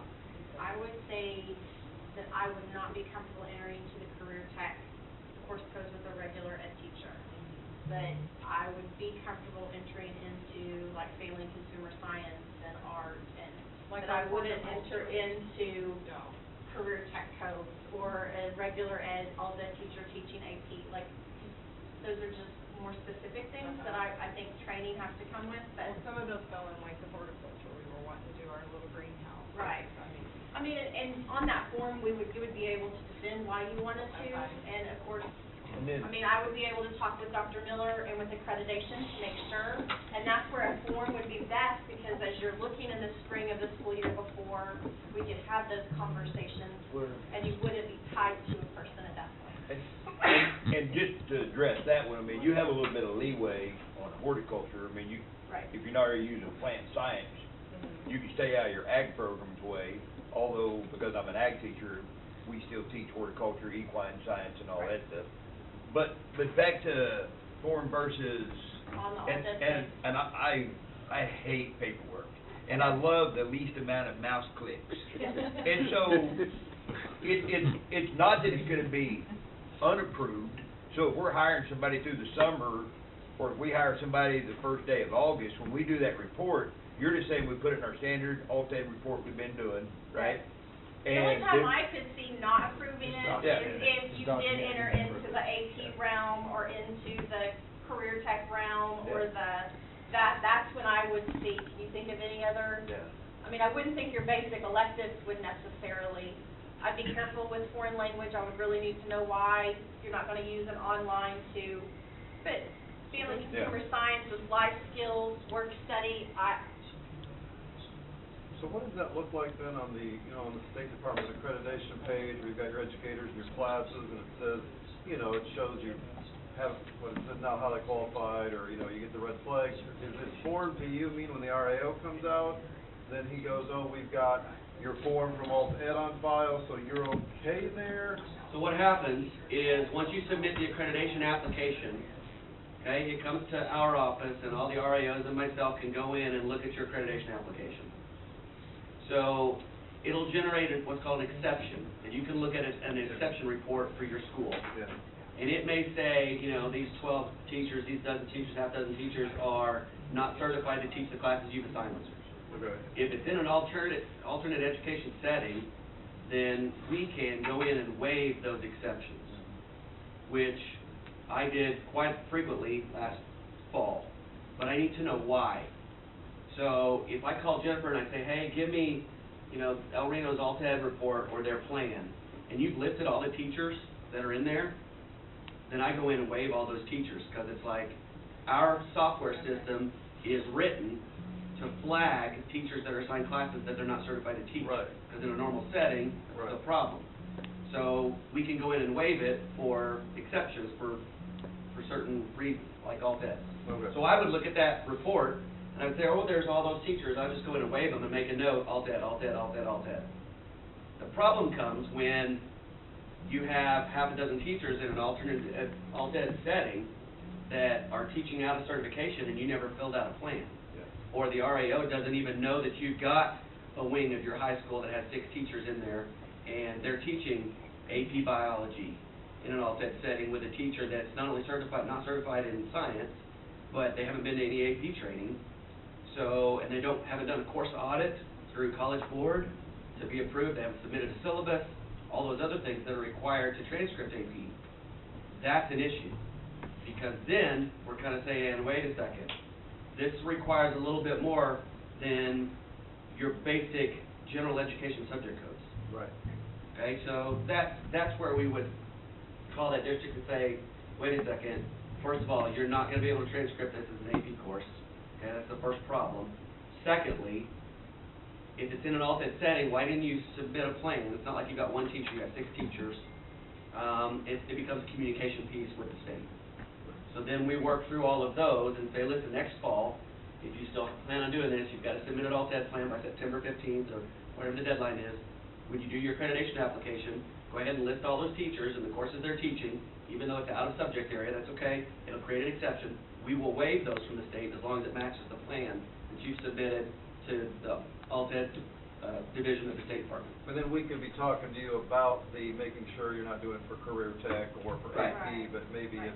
And so a form would give you the flexibility to give it to me in the year before as you're hiring, in the spring and over the summer, and we could go ahead before you actually contract somebody. On the alt-ed plan, of course, it's not done until September 15th, and so there would maybe potentially have to be some back issue. And it's just really that gray area where it doesn't say grade or content specific, but we definitely need to have those appropriate things because we do have other entities. You do have AP, you do have career tech. I mean, there are just some areas I don't feel comfortable entering into, but that doesn't mean, does that make sense? Yeah, and you mentioned the flexibility earlier. Let's say you want to hire 2 teachers because you've had an influx of a dozen kids that need an alt-ed setting. So let's say January, you want to create part of that in your high school, or you want to work with another group to serve those students in an alt-ed setting. It's easy. You just got to let us know that that's happening. We can go in and amend the accreditation application, put those teachers in there, waive those exceptions. We just want to make sure that all of the reporting mechanisms match really what's going on. And so for this year, in the transition, Oklahoma City just sent me an email that said, these are my teachers, this is their cert number, this is what just what I told you, this is what they're certified in, this is what they're not, and then I ran, talked to REOs and all of that kind of stuff as things came about. UConn talked to me, and we had that discussion, so I just made a note in the UConn file that they had a teacher outside of certification, and so we've just been dealing with it, but really feel there needs to be some kind of formal plan in place, that way it doesn't catch you guys and it doesn't catch us off guard. And it eventually, potentially could catch the kid off, right? Because they would have thought they had an AP credit there and they don't, or they would have thought they weren't in a career tech program but still getting career tech credit, those kinds of things. What about, Sorry, go ahead. If the sped teachers already have to have a house anyway, couldn't we just make that the requirement for teachers out of certification for alt-ed? It is lengthy and the house is going away. So that is not an option that legal wants me to offer up. They have approved a form and the alt-ed plan, but they said don't bring other houses because they don't want that. So the house is already there, that the teachers worked so hard to build, did extra professional development, took classes, did all that, spent money and time on.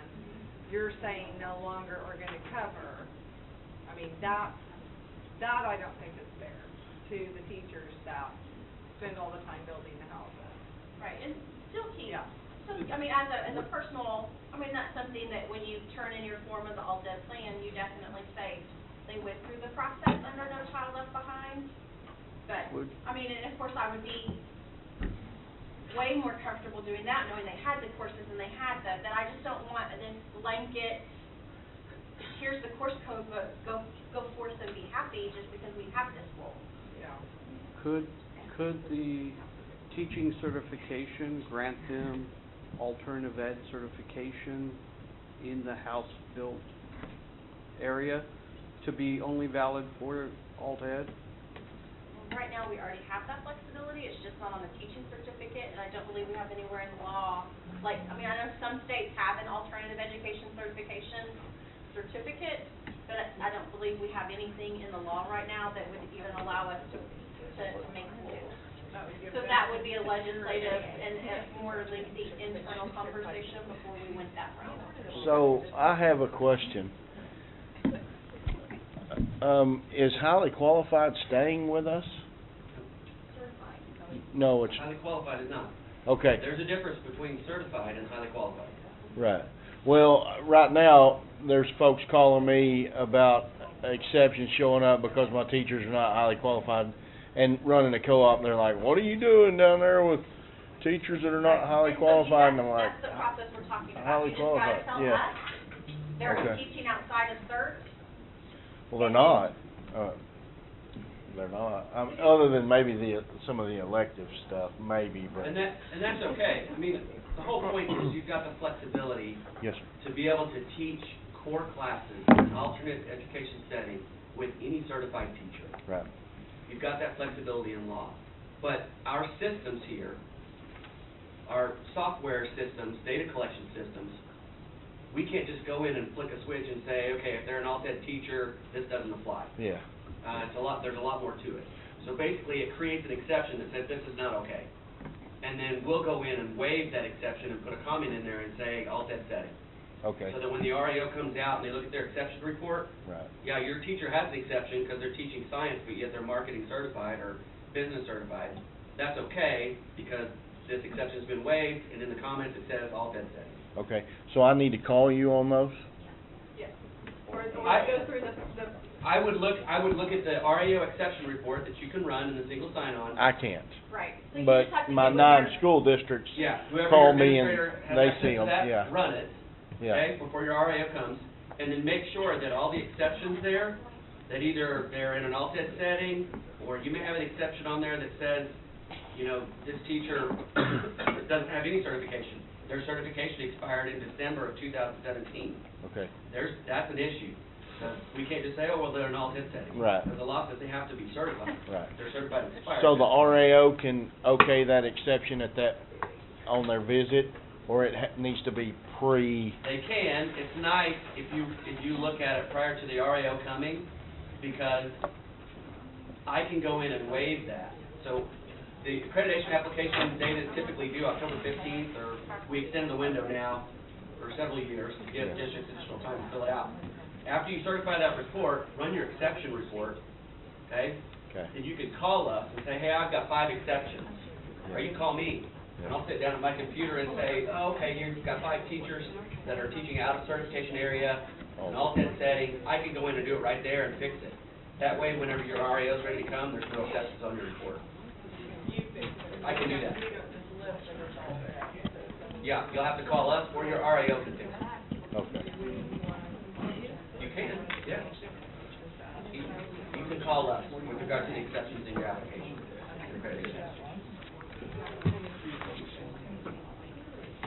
I would just ask that you not wait until the day before your REO shows up That's what we. to go through that list. That's what we're trained to do. Yeah. We're that busy. So is your software gonna eventually eliminate highly qualified? I can't speak to that, to be honest. That's a whole nother. Okay. Because right now. But you're working on it. I mean, that's a goal. If they have a house, yes. Yes, it says that right now. Yep.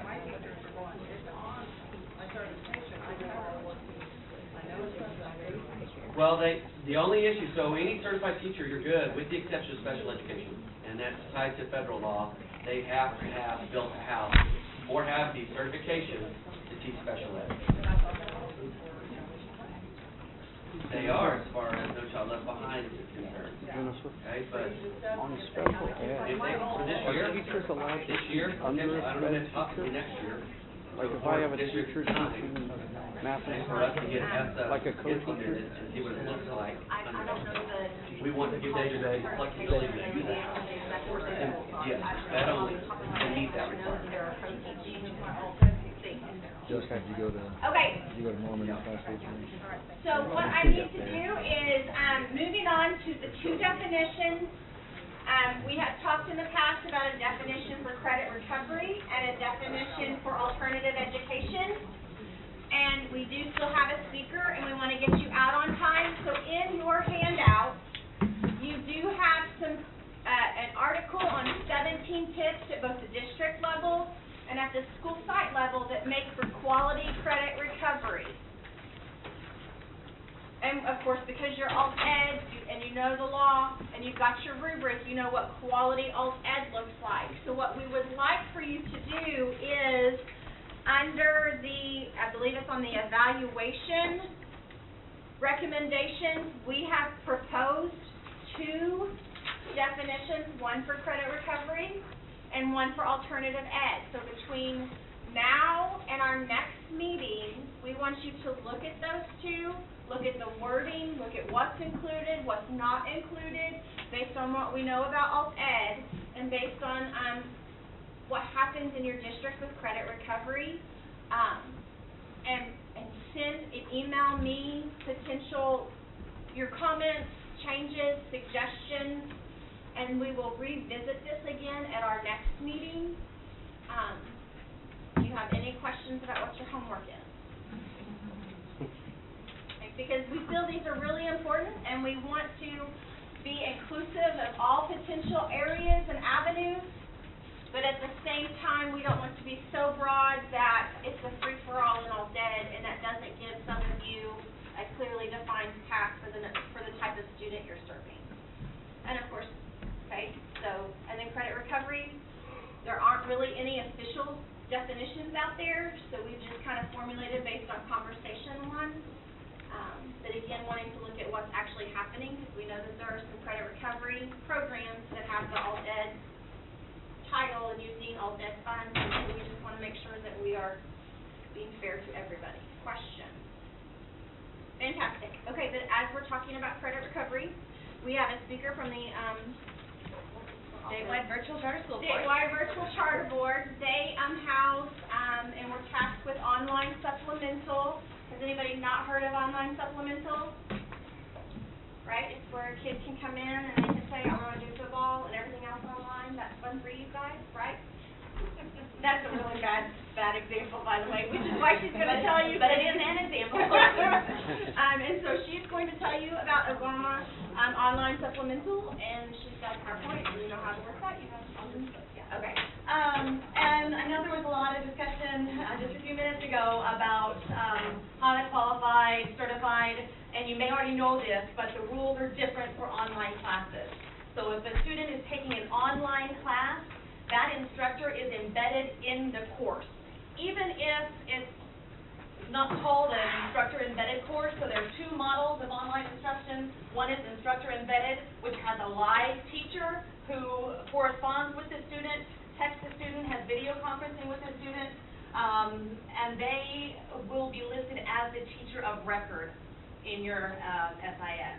So they might be certified in another state, but you get their certification number, and they get plugged in as the official teacher of record. The other model is called content only, and it sounds like it's just curriculum, but it truly is curriculum with instruction, but they don't have a live person who is going to answer their questions. But that teacher who is providing the instruction still counts as the certified teacher for that course. They do not get listed as the teacher of record. So then the alt ed teacher becomes the teacher of record, but the teacher who's teaching the course in the content-only online class is actually certified in the content area. So I don't know if that muddies things or clarifies things, but that's how that works for online instruction. In your red folder, you should have a little brochure that's got a little bit more information about the generic information about the program. And then I passed around a packet, and I just want to tell you, did everybody get one of these? What's in it? So on the first page, just some frequently asked questions that we get from school districts about the supplemental online program. The next page has just the statute language that refers to information for supplemental online courses. The next handout is the SDE rules that apply to the supplemental program, and then the very final thing in the packet is the PowerPoint that I'm going to fly through here quickly. Then we'll have some time for questions. So the historical context is back to 2011, and the legislator passed statute that said all districts in the state of Oklahoma must make available to students who request it online courses. Students cannot be denied the opportunity to enroll in educationally appropriate courses. Statute defines educationally appropriate as basically any class that propels them towards graduation, as long as they haven't taken it and passed it before. So if they want to take it again to get a higher grade, that doesn't work. But any other reason statute says that that's educationally appropriate. The rules then give school districts some additional parameters to define educationally appropriate in that school district. So perhaps you've got a student that's got special needs, and you're, as a district, you want to say, we don't feel for this student, because of his or her special needs, that it's educationally appropriate for them to take an online class, then that goes under the purview of the district. But it's supposed to be in policy, so every school district is supposed to have a policy that establishes the parameters and makes public the parameters for how they're going to implement the supplemental online course program in their district. So that definition should be there. Part of statute also says it has to be ongoing rolling enrollment, so a student can enroll in an online class at any point during the academic year. And we already covered this last bullet, which says every school district should have a policy that says how they're implementing it. Let me bulldoze the whole room here, pillars of getting knocked down. State Department of Education has autonomy over this program. So it's the State Board of Education program. It's very confusing because I'm here and I am not an employee of the State Board of Education. But all the rules, everything that dictates what districts must do falls under the parameters of the State Department of Education. So they have 4 pages of rules that say what districts need to do, what schools, students and families are responsible for related to this program. Those are in your packet. They are the ones that introduced the term Oklahoma Supplemental Online Course Program. And let me just say this, I get lots of calls to our office saying, we want to enroll our students in your program. The program is it's the statewide, if your district is offering an online class, that's the program. So there's not a set of curriculum that people can call one place and enroll. They have to do it through their district. If it's an online class that's taken on-site or off-site, that's just supplementing the curriculum, supplementing to traditional curriculum, then that's the program. So I hope that makes some sense for that. Some of the rules that the SDE has established are that schools do pay for the courses up to 5 credits. So that's what Ms. Wilkerson was referring to a moment ago. A student theoretically could take band on campus and then take 5 online classes, and that's the way it's arranged in the SDE rule. If the students want to take more than that, the statute says that they can, but that the school districts are not responsible for paying that. Likewise, summer school, they're not responsible for paying for that. The model that's generally used is that the school goes ahead and purchases a course, and then the family reimburses the school. So that's the model I'm most frequently seeing. Students can take the courses on-site or off-site, and they don't have to be during regular school hours. Yes, sir. So with that, being 5 credits in the academic year times 4, that's 20. This could not be a standalone graduation program. That's because it's supplemental. If they're doing everything online, then it's a virtual program. Okay, so just trying to get clarification. Yeah. Yeah, it's just called supplemental because there's at least one class that they're taking face-to-face. Okay. Yeah. Students can have input, families can have input into the class that they want to take. They can say, I want to take a class from Odysseyware, or I want to take a course from Edgenuity, but the district has absolute autonomy over what vendors they use and what model that they choose to provide to the students. So they can say, we are exclusively using Edgenuity, and that's it. And if you want to take the class, we're going to offer it to you in the content-only format. Or you can say it has to be instructor embedded, but the schools have absolute discretion over how they spend those funds and to whom the money goes. Districts have to notify the State Department of Education, the Director of Technical Ed has to be notified if for some reason a student is denied. If they make a request to take an online class and they're denied that opportunity, the school district has to make the report to the State Department. All public schools in the state of Oklahoma should recognize any credit, online credit taken. It gets transcripted just on the student's regular transcript. And so if they transfer from one district to the next, it counts as a credit from one district to the next. It's not the same if a student on his or her own takes a summer school from some random a vendor, and then they want to transfer it.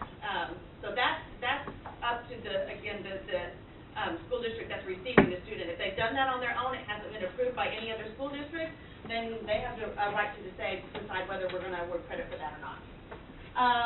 Students enrolled in supplemental courses can participate in extracurricular classes. They are still full-time students in that district. So they do not belong to a virtual district. They are full-time students in the local district. And the school district still maintains the responsibility to provide the IEPs, 504s, any special needs that the students might have. Our agency was brought into the program in 2015 when it became clear that there were a few, maybe vendors that were running amok. I know the most drastic example I can share to this day is one vendor charging $800 to one school district for a single class, and another school district paying $35 for the identical course. So there was a lot of disparity happening, and so our agency was brought in to say, let's have some statewide contracts. Vendors are not required to be under the statewide contract, and districts can pay any vendor that they want to. But if you want to have the security of the State Department having gone through, created the contract for you, and then part of that contract says they're guaranteeing that this is the lowest price they offer anywhere in the United States.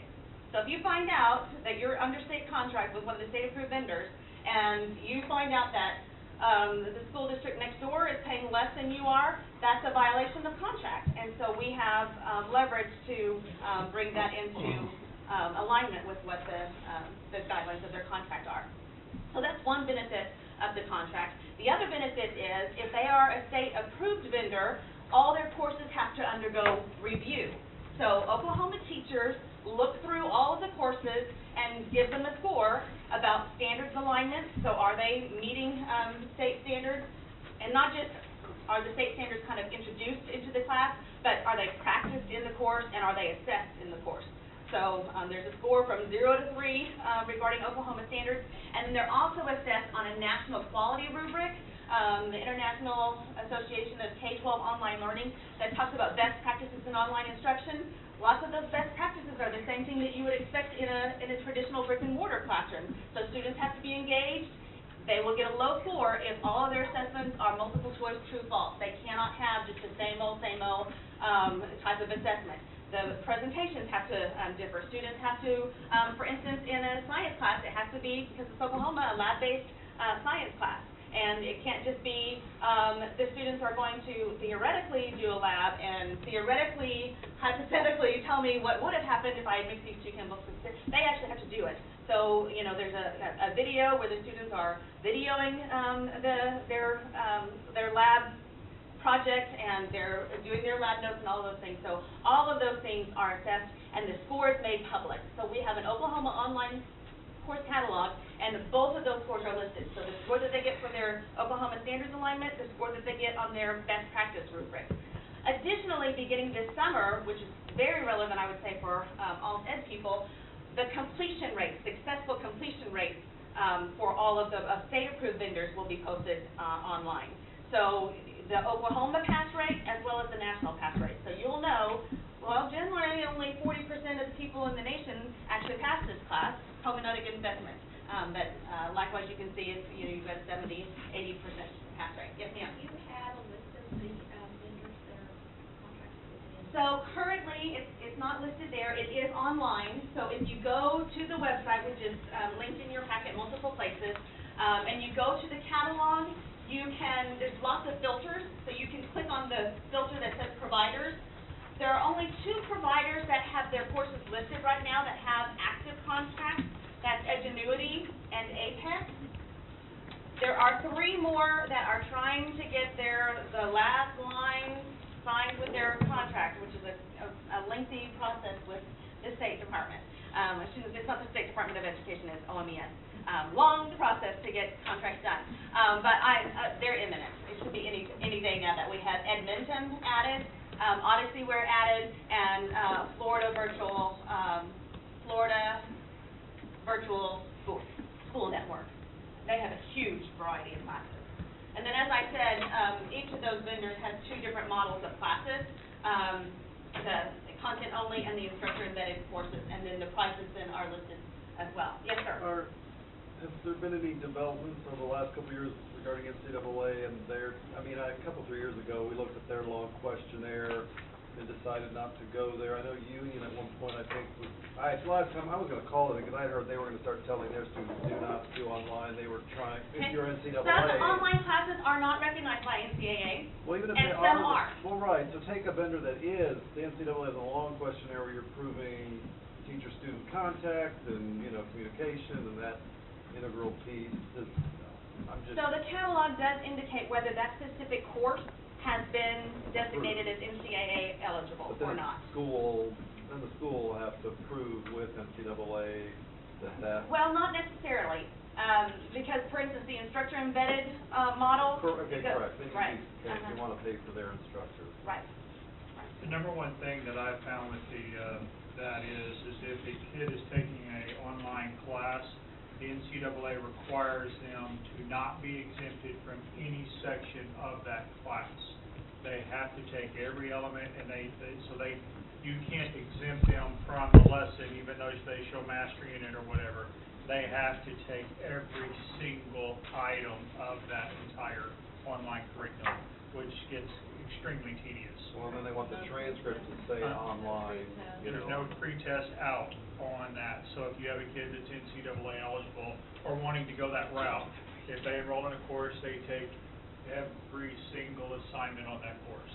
Yeah, and that's the way the classes in the catalog are listed. So they're not the sort of credit recovery model where you can manipulate and take things out and put things in. The ones that are listed in our catalog are pre-packaged, ready to go. So they go through the whole thing if they're going to pass it.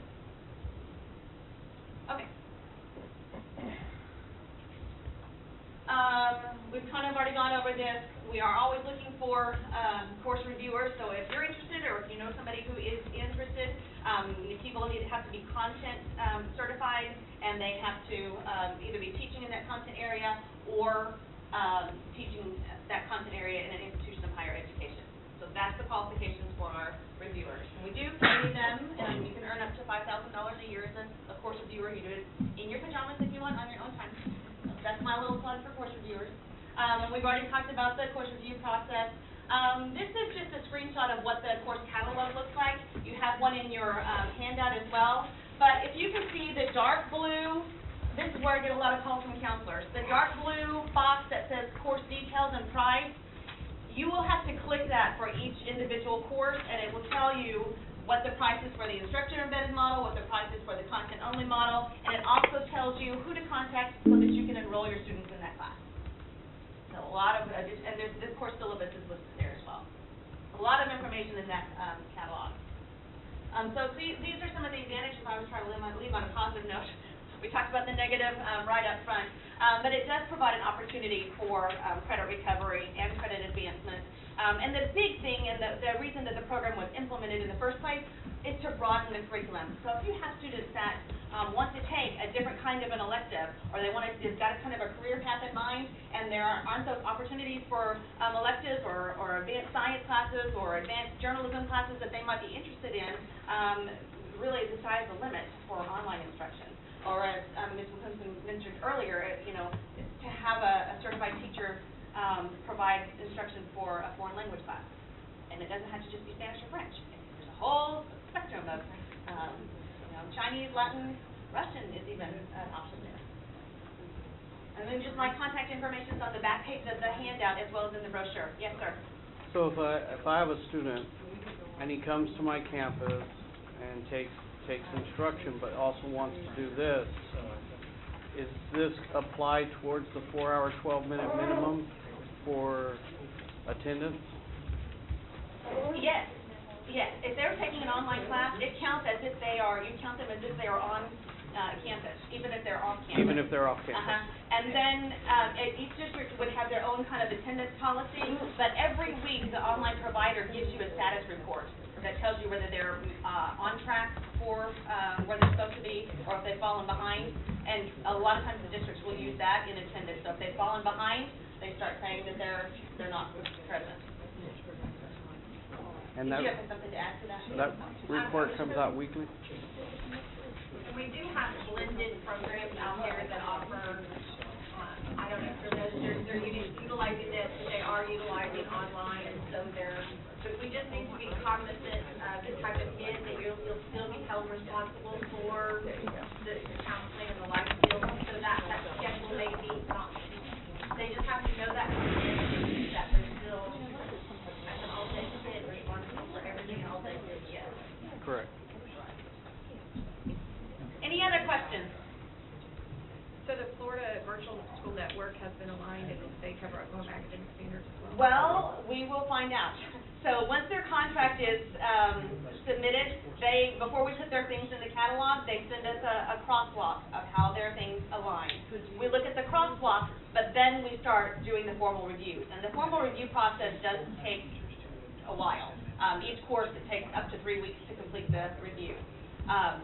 So the courses that are listed in the catalog that say pending certification, it means that they're currently under review. Yes, You mentioned it was prepackaged. Is this something that would or would not work for a special education student who needs modifications? I would say that I couldn't answer that question. So it depends on the student, the degree of accommodation or modification that they need. The online providers do work with the districts. They're not going to modify that content-only course. Now, an instructor-embedded model would be a different scenario because you've got a live teacher who can make some accommodations, who works directly with the individual student. I have a question. Every now and then I get kids that are not alternative kids, they're not at risk, they don't meet qualification for alternative school, but they come and ask me anyway. They're kids usually that are very, very driven, and they, like, for instance, a kid who wants to be in organized athletics, also in band, but also wants to take speech and debate, but they don't have enough electives in the regular class period or the regular school day, and they come and ask me, Mr., is there any way I can take Spanish with you at alternative? You're not an alternative kid, da-da-da-da-da.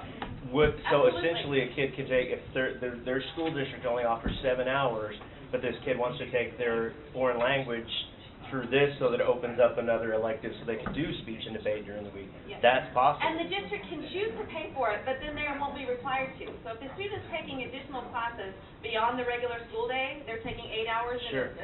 typically, then by statute, the family's responsible for that extra hour. And I've got families that'd be willing to do that. Yeah.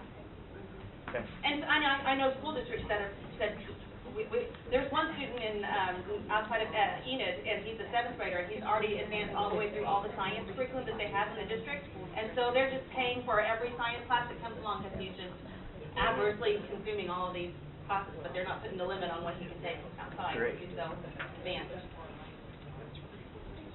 I guess I got a comment or statement or, Yeah. you know, I think a lot of school districts would really push this hard for their, you would eliminate those kids leaving and going to online schools, and the only reason that they don't is because you do have the kids that are driven, you do have the kids that have the tragedy or health or just need a different environment, then you got kids that, you know, are that disciplinary issue, but you're still being held accountable to how they perform on any of their tests, and I think that's the only thing that holds schools back, I think, from really buying and letting kids do this and have that freedom is just because you get you kind of get your feet to the fire on how well your kids do. And so that's, even if they have the structure and the content, that's not my teacher. I didn't hire that teacher. That's not, I'm not making sure they're doing it. Which is why we're trying to provide as much information about the quality of those courses and make it public as possible, as well as, like I said, the completion rate. Well, I think, here's my statement part. If they're able, if it's required, they have the ability to do it, it's mandated, it's backed up by law, there has to be something that kind of relieves the school district on being held fully accountable on that kid, just because they do not have that final say on a lot of their, if you have a teacher that's not, I don't think is doing what I think is I can't go in there and fire that teacher. I don't have that authority over that teacher in the classroom, compared to the one that's actually on my side. So that's just my statement. I don't think it's going to be fixed right now or an answer. And our agency wouldn't fix it anyway because it's not our program. But I think that's the only thing that's really holding this from becoming something bigger across the state is school districts being compared to A, B, C, D, and but if there's a great athlete who wants to move to my school, I'll put him on there anyway.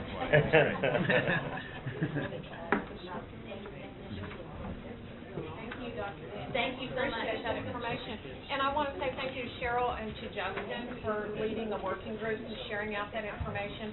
So check us when we send out minutes and notes back to these recommendations that we captured accurately what we discussed. Obviously, you've been assigned homework by Jennifer. Those definitions, extremely important. So continuing the conversation in that regard. We have our next meeting scheduled for May the 15th, and it's at 10, you'll notice. You'll notice today we started at 9, but we don't even know why we did that. We were trying to think, what were we doing? So is 10 a better time to start than 9? Yes. Okay. No, that's my vote. So, because we can, obviously change that.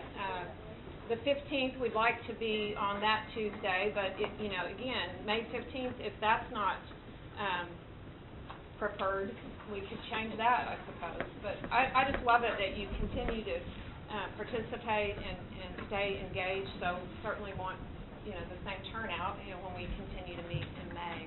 So we're good with May 15th at 10 to 12. Okay, thank you very much. Appreciate your engagement. And if you're still on the phone, anyone? I think I already. Ready to go on. The state organization is going to meet right now. Yeah, 11:15, so you have 5 minutes, I think we might need a little break, and then we'll have a little break, and then we'll meet.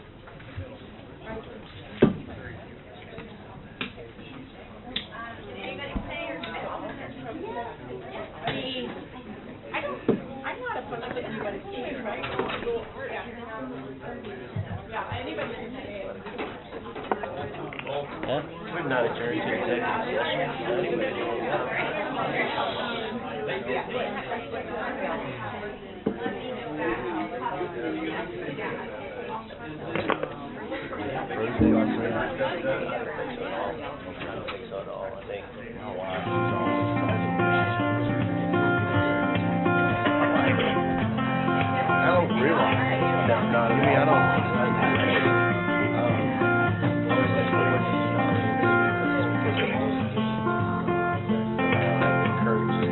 Well, I've been sitting here all day, I've been sitting in this waiting room, and I've been waiting on my friends, yes, I'm waiting on this conference call. What is that? Did you like that?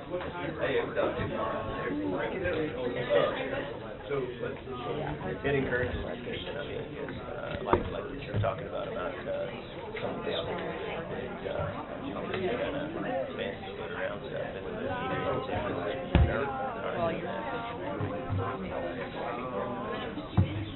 Well, we had one pull out because they got rich.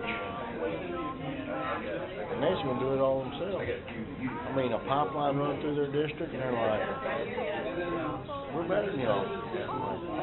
Yeah.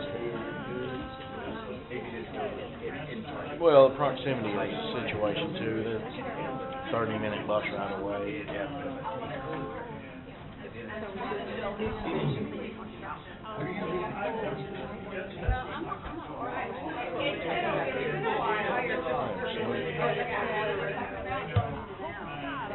So how far is it from here? Like 5 hours? Yeah, 4.5. I mean, but we're used to it anymore because Guymon district, our district, as far as playing football, basketball, anything, we're playing all against our own city kids. I mean, it's always around that state. Speech and debate is every tournament there, because the speech component is on Friday, and then the debate component is on Saturday. Or no, debate is on Friday and completing on Saturday, and speech is not on Saturday. So I mean, so every time you come here, it's not. And I'm grateful for when I told my superintendent that when we got asked to be a part of this thing, yeah, I think he kind of took it like, hey, we're getting hurt. That doesn't happen very often. There's a lot of folks around, in and around the Panhandle, like, yeah, that very common thing. We get like dialogue stuff. The Panhandle, like, creates an incredible amount of revenue for gas.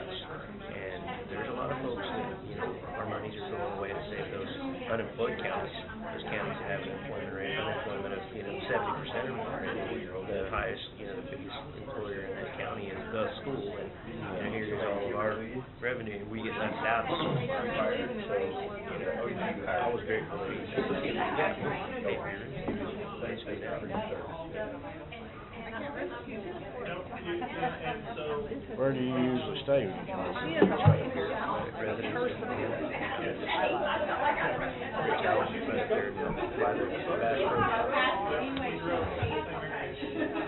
It's kind of a place where you need to stay. I think so.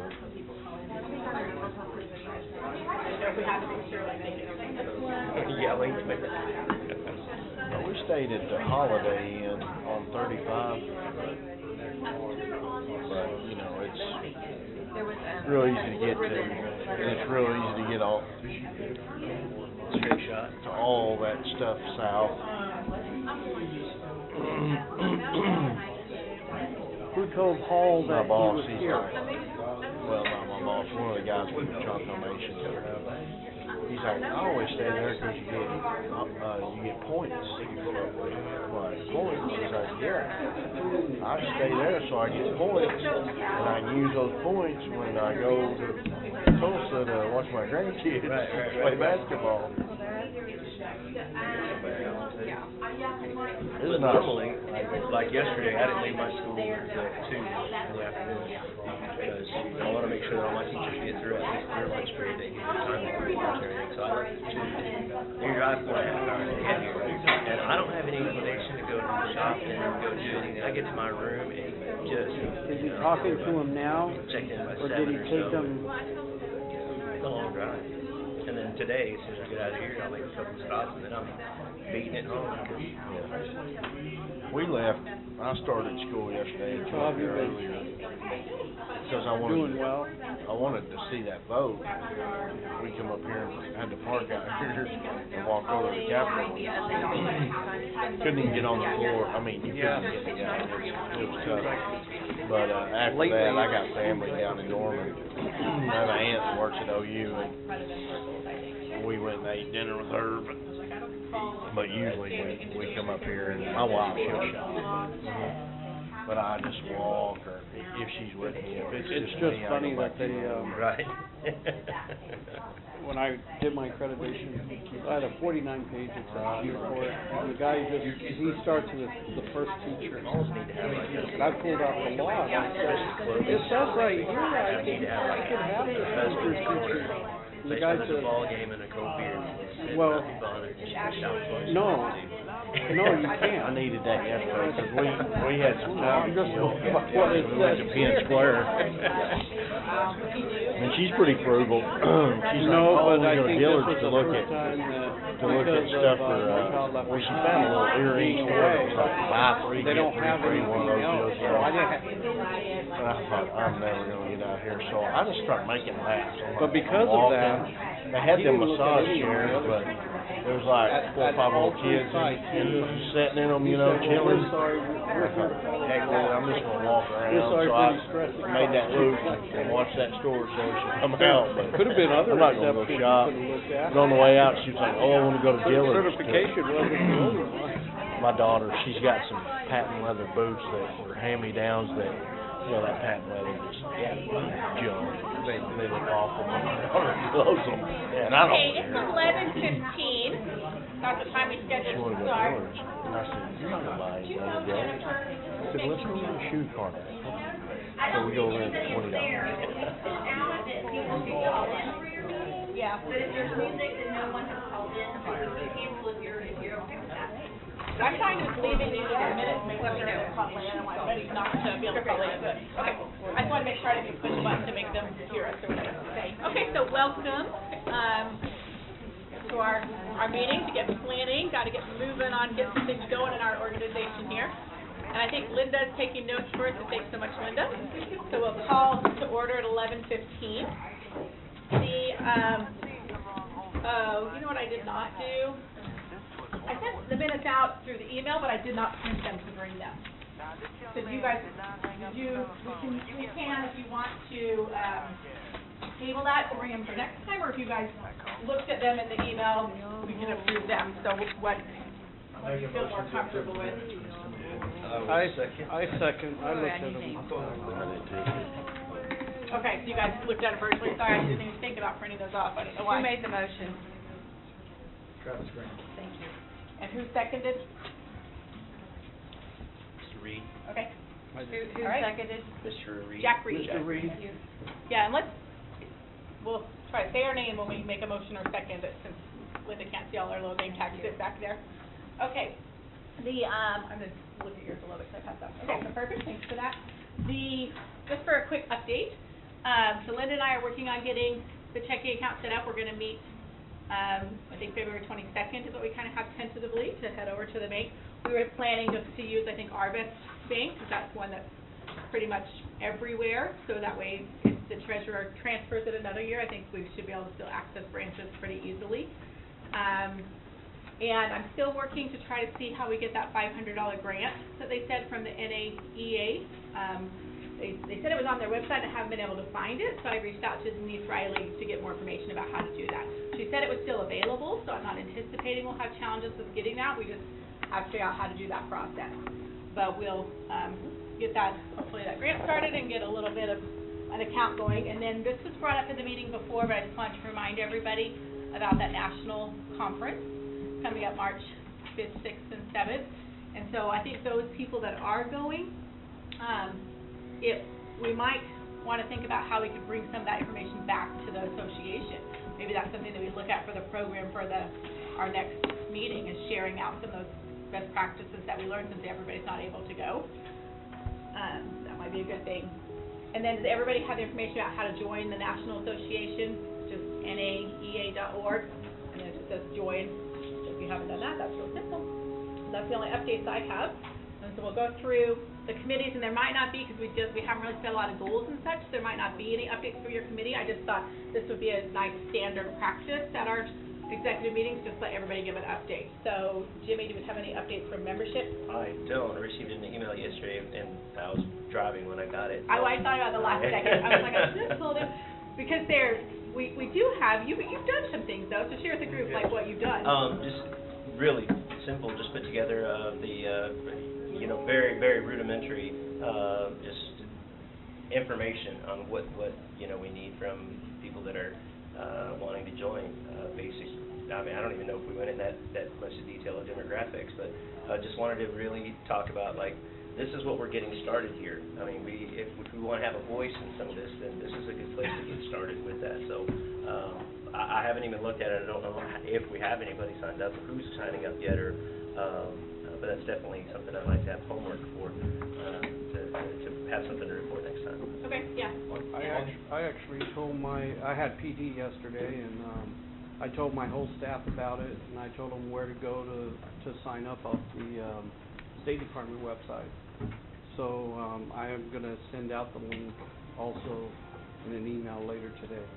And I would be able to check that just from that link on the OSDE or from the alternative website. How would I even get that information, that data or where they're signing up? Who all signs up? Well, she's sending out the link that you created.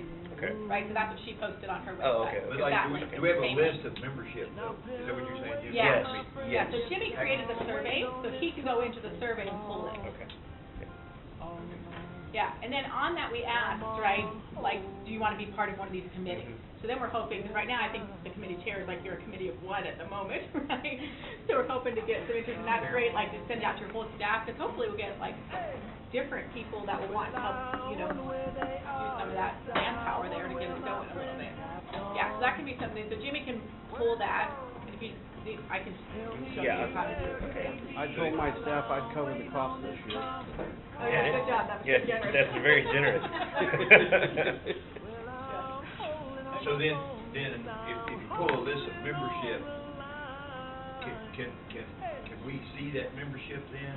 Yeah, so you can export it like as an Excel document, and so it might even be like, the Dropbox that we created, where we're posting all of the documents. We could maybe even just post it in there, maybe we start a process that we pull it once a month or, something, so that way then everybody can see the membership and the committee chair can see like who might be interested in their committee, so they can reach out. Well, let me tell y'all a story about a man who was on a home all day. Yes, he was. Yeah, and that would, Take you twice, I wasn't sure. yeah, that'll be fine, because if it's on Excel, we can always remove duplicate. So, yeah, that's not a problem if people sign up twice. Yes, I have seen some. Yeah, and that might be something when we get down to the goals later, maybe we want to come up with a process that we reply to them or something and let them know, like, thanks, Give we a got your welcome, membership. yeah, welcome. welcome email. Yeah, yeah, send people know. Good idea. Okay, what about, and I don't think these other committees have started anything yet, but just make sure, do you have anything, Justin, from program yet? No, ma'am. Or education and Well, public relations, Garland? Yeah, I was asking, we had this talk in December. Do we have somebody working on a website just for us, or are we always gonna follow through the State Department website? I heard you say a while ago, a Facebook page, maybe. I am working with communications to get our own Facebook page. Just because I think that will be the easiest way for me to say, so-and-so uses this vendor, and maybe take a picture of some kids doing it and saying, this is what El Reno does, and it's this curriculum, versus me putting it on the State Department website and saying, vendor X, woohoo, because I can't support one vendor, so that's where it becomes very, can I do that on Facebook and not on the website, but you still get ideas? And that's what I didn't know on the PR side of it, education push out there, if we need to have our own pulled apart separate website. It might be good if you have like your own Facebook page, and then we can link the You're gonna Facebook force me to get on page. Facebook then. Yeah. Yeah. I have a Facebook page that I have never posted on, so technology is I'm a not on new Facebook, realm for but- me. Yeah, so I think for sure, like that, and that's why I wanted to talk about the goals. So let's real quick see, Travis, do you have anything in your update? I'm actually meeting with, this person, after this meeting, going over some grants and maybe we can follow into that, so we can do professional development, be able to, as we have hopefully we have our meetings in the winter time. I think if we can, we can piggyback on the Engage and do some, and have our people talk during, have a session or two, let people in those districts, because most districts are using that Engage as sending their staff there. So you're going to get every Alta and person that's affiliated with it in the region and say, hey, we're going to have something in December. We'll send it out, sign up. That way you got your list, and we can update it and be able to market on the public relations side, be able to get speakers. I think being able to have something where it's a banquet the night before, and then in the afternoon have a speaker sessions. People come in, maybe at Choctaw, maybe at Chickasaw. And by piggybacking on the Engage too, and back to the membership, and it all ties together in the education and PR, anybody can be a member, right? Right. Because that's what I mean, we ought to push our superintendents to sign up too. That way they're getting the feeds, getting the emails. I have a very supportive superintendent. I'm just telling you that we're blessed in El Reno. I mean, we really are. My superintendent and assistant superintendent, they called all the administration in and gave everybody an envelope to go back and give to all the El Reno staff, employees, cooks, everybody. 2% of your contract. Wow. There he is. Join this. Huh? Garland, buy lunch. And I'm just like, Now you got tons of money. and so anyway, I'm pretty blessed in that. I think my superintendent would join in and want to know what's going on and stuff. Did they reroute the school district or something? No, I'm telling you, I know we that got was a some of big the fight penny up there. pensionist people in that suits office, and they hung on, and they can see some carryover coming, and they're like, we're gonna share it with the staff. I mean, everybody, the cook got something, my custodian, it was a good day, you know. Nothing says I love you like money and chocolate. Money and chocolate. And it's That's all my coming to life. Valentine's Day. Tomorrow. He's not interested in coming over to Oklahoma City, is he? No, I asked you I Friday. heard there's an opening. Yeah, I asked you Friday, you're not going anywhere, I'm kidding. So with that said then, is it legal? I don't know what's legal, see, you know that about me. But like, I've got a couple people in my community and stuff, that some webmasters, you know, do we want to pursue our own website? Right. Or is it better? I think for me, just like we have Oros, just like we have Newcosa, and I think when people Google All-State Association, it'll at least pop up, so you get to where we're having conferences. We used to have an agenda that's there, we used to have. That way if we post something, it's not near as apt to get one of you all in trouble then, right? And it would be nice to have that link on our new website, because I'm really pushing it right now. It's like, Sure. you guys have got to get on this. Okay. This is awesome. And one of you all may know a webmaster too. I haven't talked to one yet that goes, would you like to donate some? Yeah, I think that'd be great. And I think that's we're kind of moving into the second part about To your goals? the goals, Okay. right? Because we won't really have, like I said, moving forward, then if we set some goals, then next meeting we'll be able to update, right? So we probably didn't have too many updates this time since we didn't have like direction yet. But I think like, we've kind of mentioned a few, right? We've talked about like, with membership, maybe, pulling that membership roster, monthly and putting it on the Dropbox and maybe creating like a welcome type email, right? To go out to people as they, so I think, does everybody agree that's kind of our initial goals for the membership committee? And then I heard Garland saying on the education public affairs is really, it seems we pursue a website and or Facebook, right? And you might know some people. Is that how you want to pursue, and start with those people to We do don't have it? any money, so we're, I know. Yeah, Yeah, I without mean, money, if we you all would know have to have somebody that. that's on, like, one of the schools, or a teacher, or even a class that's doing web design, like, we'd have to have volunteers do it within our system, or like, if you know someone's willing to donate that service that's an expert at it. And you have to pay for your person who's going to be actually hosting the website. Right. So that would probably, I don't know what the funds are, I mean. Yeah, yeah. You have to, or you need to? Well, you really have to, because if you do the free stuff, then you're going to have advertisements on it. Oh, no, I'm just saying, like, if you eat with somebody once a week and they are webmasters, or you sit in church with somebody and they feel real gracious and want to handle that for you. I think it's the hosting. It's the hosting. The hosting. Oh, Not yeah, only okay, yeah. have hosting. To buy your domain? Yeah. Your domain? And Oh. have hosting. And I don't But know the what- webmaster We might don't want to know. go with GoDaddy? Oh. Yeah, but they might know of like one that would be. Sometimes I have time that you want out there. Yeah, for your, yeah. But they might know of like some hosting that wouldn't be too expensive for us, right? Or that maybe there's some hosting ones that do it for organizations that are for For education. nonprofit. Yeah. We haven't established nonprofit yet officially, but because that's another thing, that will cost us money, right, to file for a Well, nonprofit. Are you a Arvis Bank person?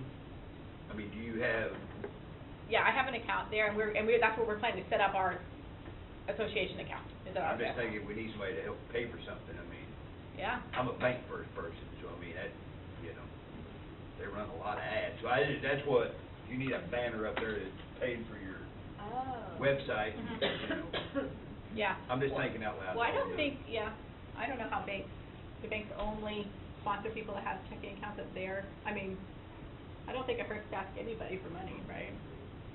nothing ventured, nothing gained. Yeah. Yeah. I know part of the Oklahoma Public Schools Resource Association, which our district we're part of, they pay that membership, part of that web domain, it goes with it. So if you're, for example, if we bought it, we would have a domain, if we became a member. And I think being able to use them, I already talked to them, so being able to use them to collaborate with us on some professional development, maybe, they do a lot of things with Google Docs and sheets and technology, so if we guys were having a conference, having them be able to come and speak and teach our teachers, and also they can teach our students on how we use these Google documents, how we use these forms. And I know the membership is somewhere around $1,000 or $1,500, but if we're collaborating and we're using those and we're doing things at the conference together, and they get posted on their link, our link, that may be knocked down, so we could have both of each other out. Yeah, yeah, and I think they do, because they work with, like, the Charter School Association, works really closely with them. So I'll pursue that more. Okay, okay, and then tell me who else, you said somebody else that you were meeting with. Teresa Grissom. Okay. So you're already, that's for grants? Yes. And then you're gonna talk to OPSRC about, like, how we could partner together for PD and maybe website, or... And if you find anything about the website, will you connect with Garland, since he's also gonna be kind of seeing who can help build it? Do you know? Yeah, yeah. Do you know somebody? Do you know somebody there? Do you want to go meet with them sometime at Oklahoma Public Resource? You just call them. Pritchard is who I know. He's the superintendent, you know. And then they came down and did a professional development for my district, so I feel like I can walk in there. And I know them all really well. We're there all the time. I know Brent and Pritchard and some of them, so yeah, I hadn't thought of that. But I think they just host the website, because we do have our website through them too, but they don't build it. Right, so we would still need, like, maybe one of your connections, Garland, to build it, and they can maybe help. They get their finger in a lot of pies. They'll be able to engage Oklahoma and stuff. Yeah. Okay, so what about, we haven't really talked about the program, right? So what, I mean, I think to me, when this comes back to program, I think a couple things is, you know, when do we want to try to have a conference? Right, we talked about doing it this summer, you know, that seems like a big Or are we gonna lift this piggyback summer. with Engage, or Yeah. have the big one? Yeah. I will say, all my teachers were asking, when I told them about the association, the first thing they asked is, when would we have a conference? They all said they missed the summer conferences that I guess used to occur before Engage. And they said that they feel like a lot of the Engage doesn't really engage with them. Well, the networking there is inter-county networking, where it used to be interstate. But was that a moneymaker for the previous organization? I don't think it, do you know, I don't know. I think they made enough money to pay for it, but I don't think like it brought in extra Really a revenue. moneymaker, but they would pigeonhole so they could do deposits for the next year. But it really paid for, I mean, they fed us like breakfast, lunch, and dinner.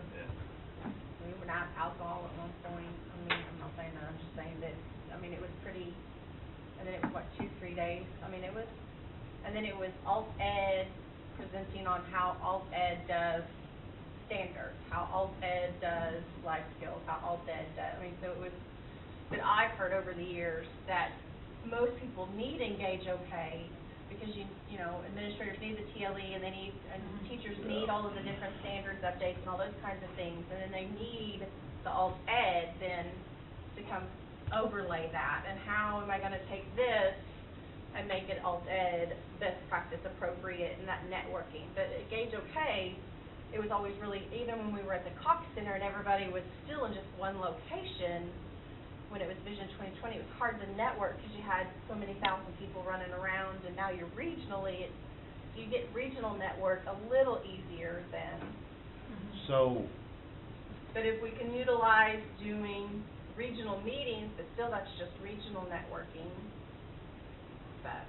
Yeah, but could we do the combination still? I mean, so could we do, because it does sound like everybody that was part of that conference wants the conference back, right? Right. So could we say, we're gonna do a conference, whether that's 2018 or 2019, but then we talked about also doing regional meetings, you know, quarterly through the year or whatever. So maybe we piggyback on Engage for a regional meeting to Or if do we that do regional board if meeting. we do an unconference or an ed camp, whatever you wanna call it, and we just, I mean, they've done an ed camp just for administrators, so if we just picked one place on a Saturday, would all ed follow on that day?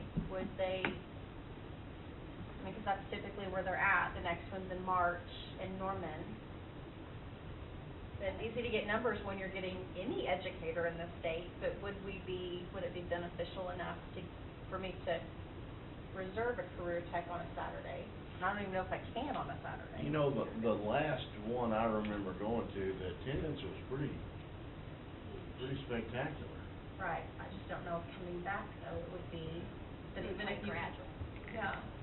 But I remember a long, long time ago, like 15 years ago, when we went to the conferences, we all came and there was lots of vendors.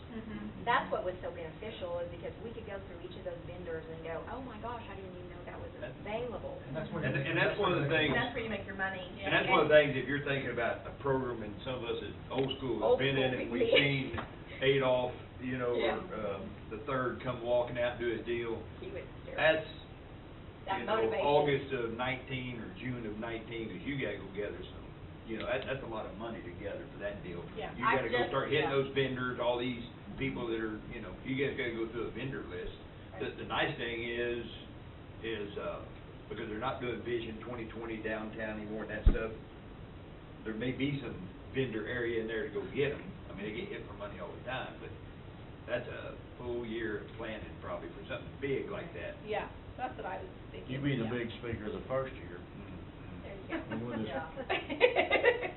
No, but I know a guy that knows a guy. You do? But maybe we could do an ed camp the first year. And you explain know, that. Okay, this is what, because I've been out on the road and everybody says, why don't you do this? Everybody's in a meeting and you say, I want absenteeism, what are you doing? And then Jimmy goes, oh, I know about that. And I go, Jimmy's gonna teach it right here in this room. So nobody actually has to sign up and put their name on a piece of paper as a presenter. Right. And I'm that person, you know, I don't wanna sign up and be all organized and do all that stuff. But I would, on the spot, go in and talk about something. So you walk into a school and say there are 10 classrooms, so then I would put up 10 chart papers. And then we start to have a conversation, and you say, I need more information on, and he says, well, this is what I'm doing, and I'm interested in hearing what other people are doing. So you would just put up chronic absenteeism, and then you put your names and you sign up, and then you would just all go to that room so that there's no lead, but It's really cool. And then again, it's going back to what you guys are needing. It can go back to your data. It can go. How do you make money off that? Well, you don't make money off of it. You get your We need money. I know. Oh, is that what is that what we wanna go for, is money? Well, you're Well- gonna need some money. I mean. Well, why don't we have If we wanna get back to where it was, it's gonna take. Why don't we just have the software companies come in? Just OdysseyWare, Edgenuity, Acellus, Apex, let's just ask them, let's ask 10. If you ask 10 and you charge, I don't know what you charge. $100 bucks. I don't know what you charge, but say, you know, you're gonna be all of these guys are gonna be in this room, and you guys get a mingle, and then we'll do ed camp or whatever in the afternoon. And with your ed camps too, because they are pretty cool, I didn't know if everybody knew what they were or not. You usually put a facilitator in each room too, don't you, just to keep the flow going for whoever. Yeah. And then with that, you was mentioning career techs, a lot of these career techs and the ones that we was working with in Yukon and stuff, when we was part of their U-Learn Academy, and now they've gone, but you can bring in some other things too, like their robotics and some of that stuff. Oh, absolutely. And I don't know, I mean, are usually those on a Saturday, ed camps? So, we need to get, with this program, I need to start getting some vendors lined up. Well, we probably need to start a date. Well, And yeah, where we can get it. Right, but you gotta know that. So there's they're already an ed interested. camp on the book somewhere? March. Oh, is there? There's a whole state, just an educator one. It's Norman, That's pretty quick. Irving, Is there a June, middle isn't there a school. June, July? I don't know, I just know that the next one coming up is I Irving. think It's on on the the during the third. summer, I don't think you have to do it on a Saturday, though. No, in the no, summer, you can do no. but they have some different ed camps. Right. and- And I But know I'll tell you, that the ones sitting on the one at Irving are middle school guys who have been doing ed camps.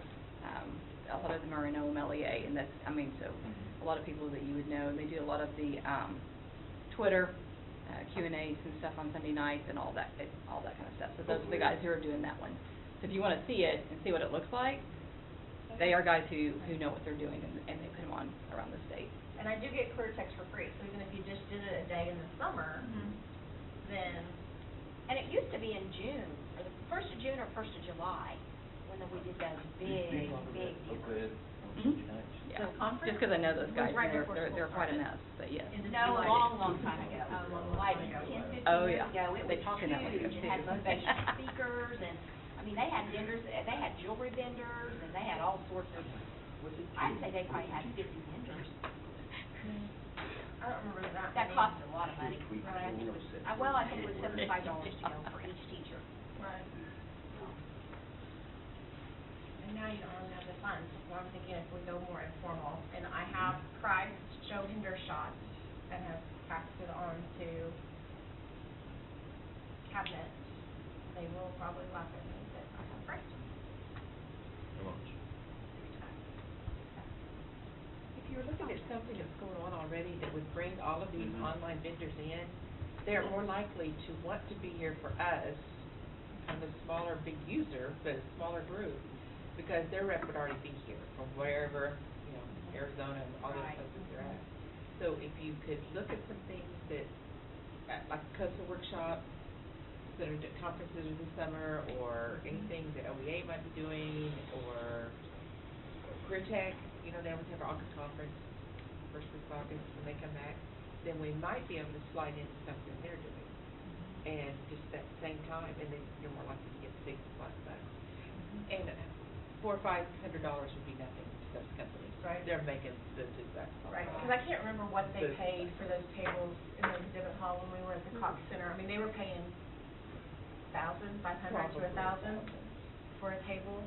And I don't know, if someone had asked about a table at Engage, and I know that they do have tables, but I don't know what the cost is. I don't know if there is a cost, or if they would just let us set up We just a table, if you stand guys there had. with Bushy Head and Pritchard at their table, right? That if you had some kind of like flyer that you could. And I think that's important too, is we. Speaking, you don't have to do that, because the people that care about all that are gonna be in that. Right, right. I'm just thinking though for membership and something to hand out to other people and your administrators and to start having that conversation that we're here and. Do the, when we went to ADA, to that, Engage last year, and I went to a bunch of different sessions, was there an OPED session at that? No, I have not been on the road. Okay, so OPED in-house. with our program, we have some ideas, right, for goals, but I don't know if we decided for sure.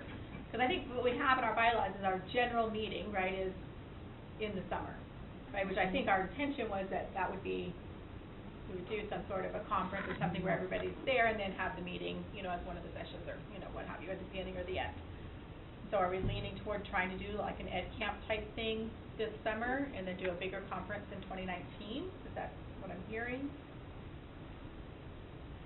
I think that would be the easiest. Yes. But I don't know that you're gonna raise any funds. Yeah, we may not then, but we start to see the interest. Yeah. We're all sitting in here because we have high interest. Right. You know, But you could do an ed camp and still invite the providers, and some may and some may not, but then even if you only charge a couple $100 for them to set up a table to their highest buyers and. I make a motion, we do an ed camp this summer. Ed camp this summer? Yeah, Justin 5. Thank you. Okay, we have a second. Justin made a motion for ed camp this summer. I would second that. Jimmy Acevedo. I've got somewhere to go on the program committee. There you go, now you have a goal. I was sitting there He just going, wanted I was something right sitting there on the going, I line. need to do something, everybody else does. Now, are we gonna discuss, because one of the problems we ran into with even, OK Engage, or Engage OK, since they've done these regional meetings, is the dates, for districts that start earlier in the summer, like Oklahoma City, where we're starting August 1st, our teachers come back July 27th. When would we be looking at putting on an ed camp during the summer? Are we talking June, July? What time frame? Beginning of July? Because, like for administrators, we had a report date back on the date of Engage OK. So I had plans to go, and then those plans changed at the last minute when we got our report date. So are we looking at what time frame in the summer? Well, I think, this is my opinion, but since Engage seems to be like the month of July, I would say do it more like June. And does anybody know, do you know when, off the top of their head, when COSA's conference is, or if you wanted to try to piggyback It's early with somebody, June. yeah. Like Yeah, that's 8, early 9, 10, 11, right in there. COSA's is usually. And we might even be able to advertise there, like, that we're doing it, if we did it after. I just noticed our district, all of our summer school for the main building comes through the alternative. They use our computer lab. Right. And consequently, us who know how to use that system, and we're busy with that through I think the last week of June. We're done on the third week of June there, but I mean, that's just us. So you'd be open the last week of June? Yeah.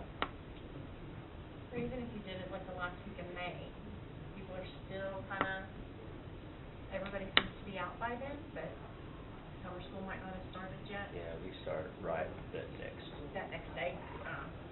Because we want to get, whenever they asked me to take it over, I said, can we do 5 days a week instead of 4 days, so we can get, and just get started, and so, I mean, we've done that for 9 years, that way, but. Could you miss a day? Or is that not just really? It would be tough for me too, because it's just me and 2 other teachers that know that system, and. So. And those teachers would be the ones that want to go to this, because they're the alternative teachers. Exactly. But, I mean, I'm not trying to make it.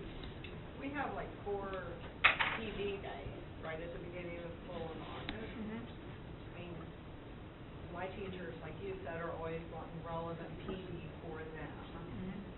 And right at the end of the year, my teachers are tired. Yep. I want something that's gonna motivate them, excite them. I mean, they're like going, summer, I have to rest, you know, but it's coming back at the beginning.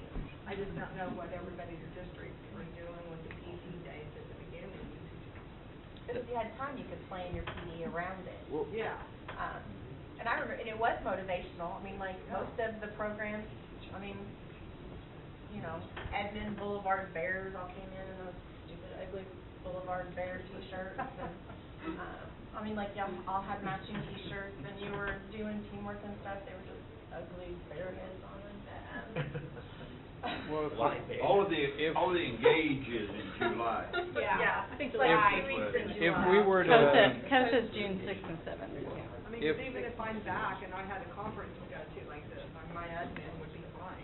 Well, I'm thinking if we approved it and then tabled it, brought back what dates our PD days are at the beginning, because I could see one of the advantages with having my boss in this committee also is we could probably push that the district allows alt ed to do their PD. I think I could get my district to do the same thing. And so if we could line up the dates, find a date that's somewhere in common, I think my teachers would enjoy that much more than listening to me talk all day. Are you still talking June, or are you talking August? Yeah, I believe I'm looking at August too. School PD. Late July, early August. So if people went back, and we could maybe even pull the membership list, give all their emails, and kind of create just a survey, 'cause this is something we would need to probably do, like, in the next few weeks, right, just through email or whatever. And and people kind of looked at their calendars and see, we kind of send a survey and see what people think? Or do you think Like a it's doodle poll. I'm thinking that's wonderful for inspired programs, but who are we trying to reach? And please forgive me, if that's blunt. My wife says when I don't feel good, I'm blunt, and I apologize for that. That's not what she said, but you yeah. You're exactly right. This is a true Tony.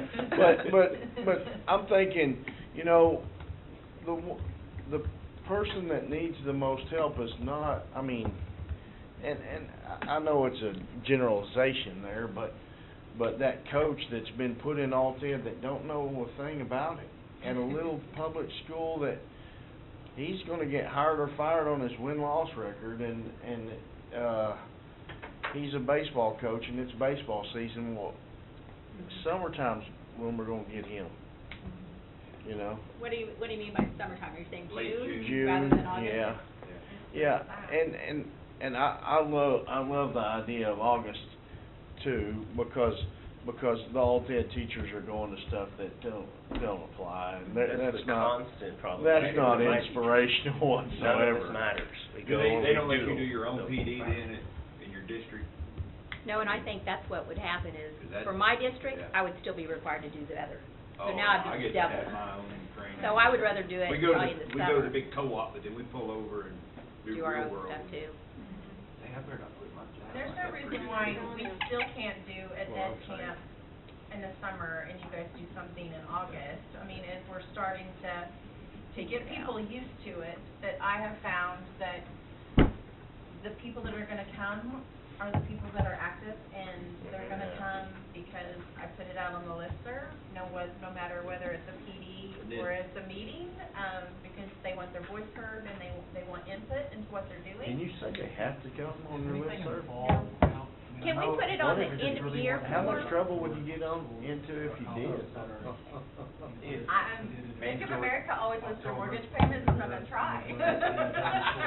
They still come every month, so we just don't do something. So, with my district, if I were to pitch this to our superintendent, I think if it was in the summertime, he'd still make it to the PD during August when everybody else is doing it. If we could do this at the beginning, I mean, I think we'd have a real strong argument to say, hey, let's make this applicable to these And people. if you start And these having aren't the conversation, teachers. My teachers are not the coach that's gonna be there 2 seasons and gone. These are the people that are vested in that spot who've gone a long, dry spell without That need to be PD that's teaching applicable. those coaches about. I tell them as part of my review that we need to have relevant, meaningful PD for all that. It's That's true. part of the criteria, and so I'm not going to this PLC meeting, we are doing this instead, you And if you know. have that conversation I in do. spring, and they can plan for next year, and I mean, I think that. That's what I was hitting on earlier about trying to get it to where your Alt-Ed, your visits tie into your conference, you can do, you're able to get that time in, so you can require 2 visits. One visit I'm on site, second visit you have to come up here. I guess- Just so you have to get on, you have to get there. Right. I guess a little my concern though about August is, I just pulling up here and looking, cause I just got the August 18-19 calendar was approved last night at the board meeting. Our negotiated agreement says teachers have certain work days, and our professional days are August 9th, 10th, and 14th. Now, some of you all may already be in school by then. So that's the only thing I say about August is, we don't have a start date and a end date that's statewide. So, I mean, that's the only thing I'm concerned about with August too is, I don't know, when's everybody's start date at school? We start August 16th. Well, and I think Travis brought up he suggested maybe we just look at more like October, November, once people are in school more, rather than trying to figure out all the different start dates or do it in the summer, so It's gonna come down to word of mouth and it's spreading, and I think if you started too soon, I think you would have more folks, the more we're able to get it set, get it concrete, and let's say not even October, November, but even September, so that way everybody got their school started, they get there, then they come in September or October and just pick, pick a week, I don't know how everybody's districts, but I'm letting them go on a Tuesday or Wednesday or Thursday, or Friday, and going, and, everybody else gets got a professional day, and they're able to go.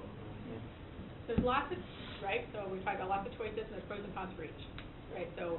I think just picking one and going. I know. Is the. Where you is- go, like is- June or Survey August to your Plan a members. party, we have a, Yeah. I mean, to your new members and see where your Yeah. most interest lies, so you would get them out of it. Oh, you made a motion to table the discussion for what? I'm sorry.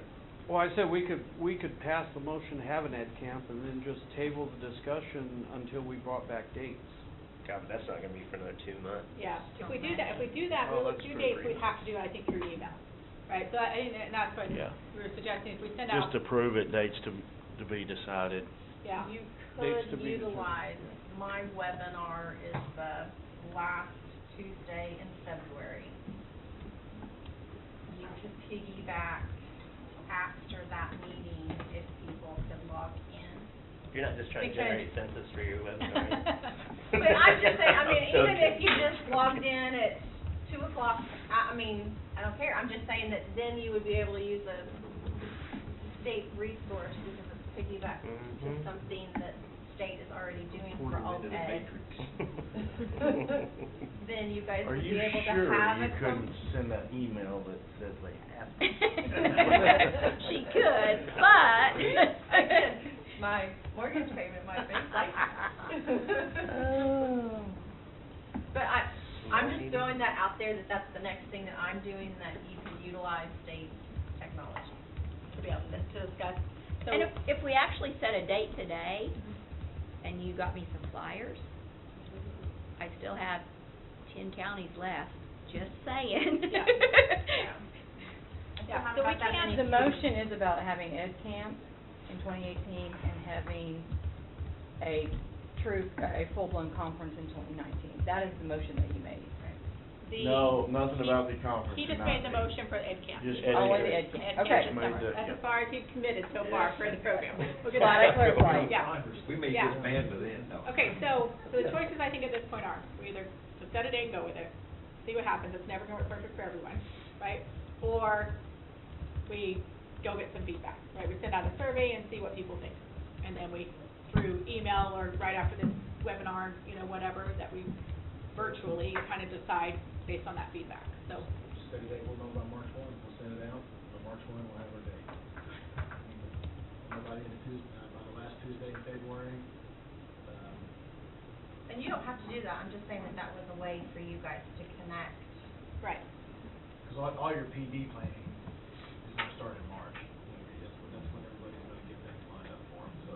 So it sounds like you're saying to go ahead and try to get some feedback, send out a survey, try to get some feedback, and then we can stay on after her webinar to kind of review that feedback and set the date. And then once we get if we wanna have it in a June, July, August, September, and then pick a location, then away if we know, hey, if you wanna do it in September, let's see what locations we have in September, then we'll go with that. And I know that just because I've done Career Techs in September and October, they're booking in June.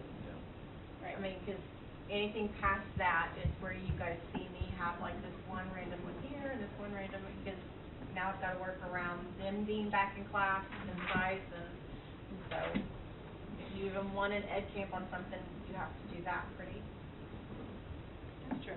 Could we do an ed camp after one of our, since we are just from 9 to noon, could we do an ed camp from 1 to 3?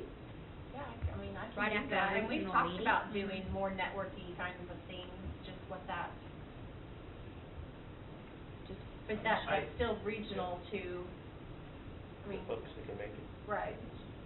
That wouldn't necessarily be, usually that population is directors or the one teacher, I mean, but still, that's steps forward.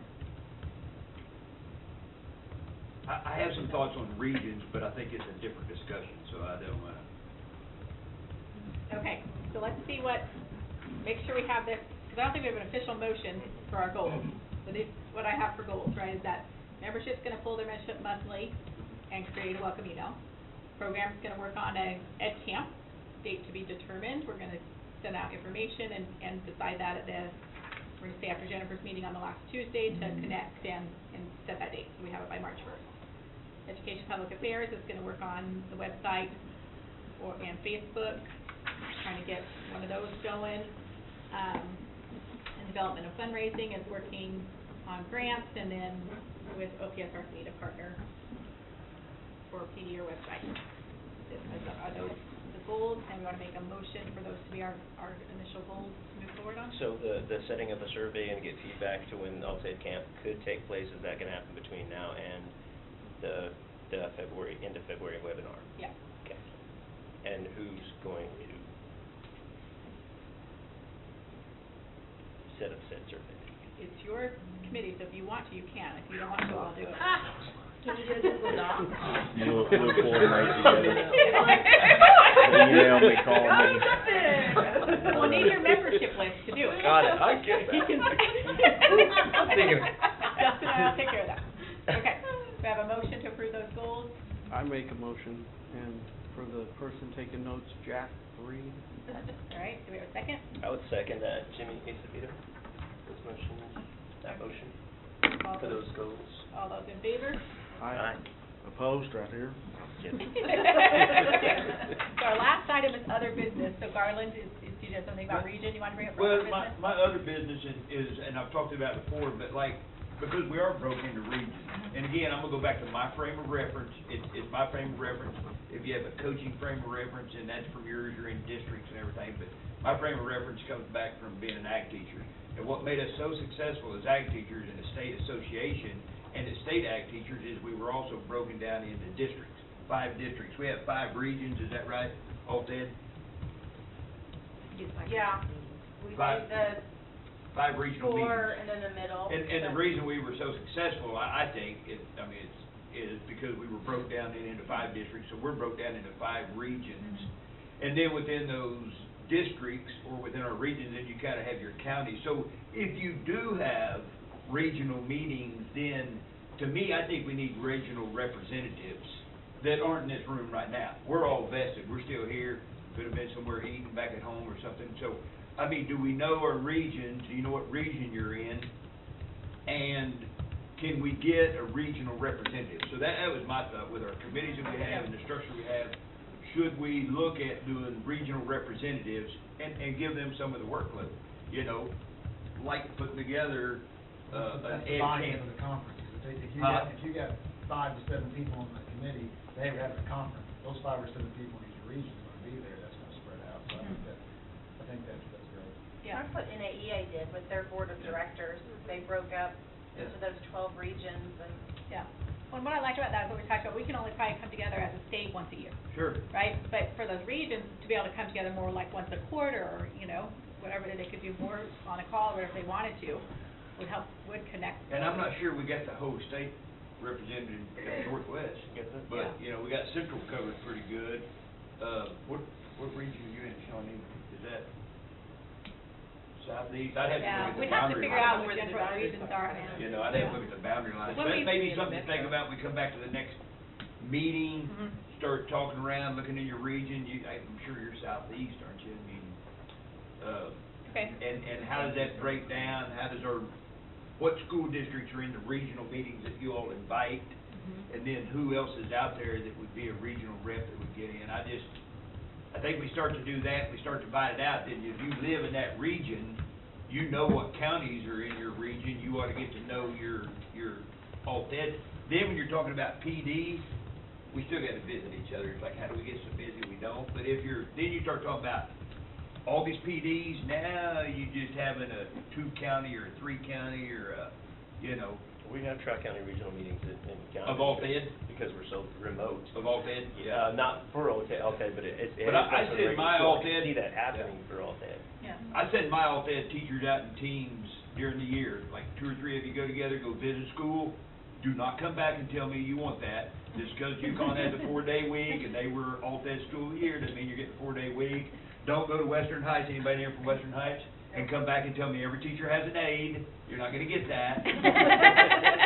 What else can you steal? Teach like a pirate? Y'all ever seen that guy? I mean, if you've never seen that guy, he's a good speaker, teach like a pirate. Yeah. But that is the thing too, that you can push out of your regions and your areas, is go see each other's program during the day. I call that a day job.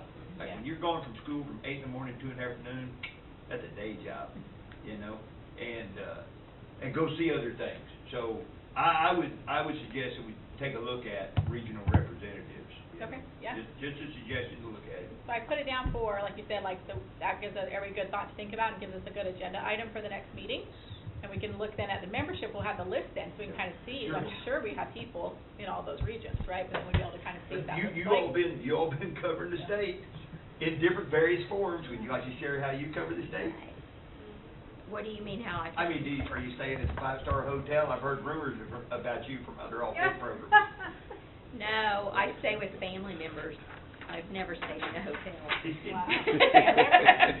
I don't have any family down in southeastern Oklahoma though, so. You just traveling, aren't you? You took your camper. She took What? your I did camper. take my camper. When I visited you, I was living in a camper. Have camper will travel. I will.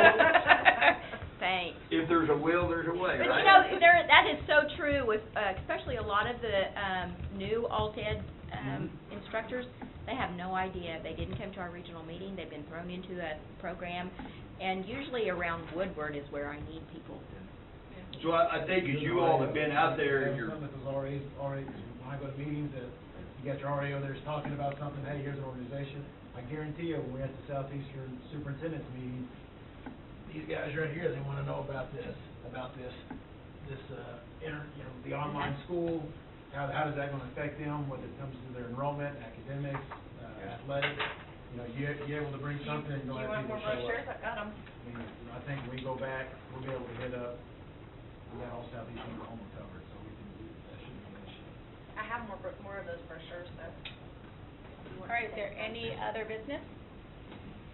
We have a Good job. motion to adjourn. I move to adjourn. Jack Reed, second. Justin seconded, Justin. Sure. Yeah, I'll second. Okay. And then I wanna make a motion that all in Gar- favor?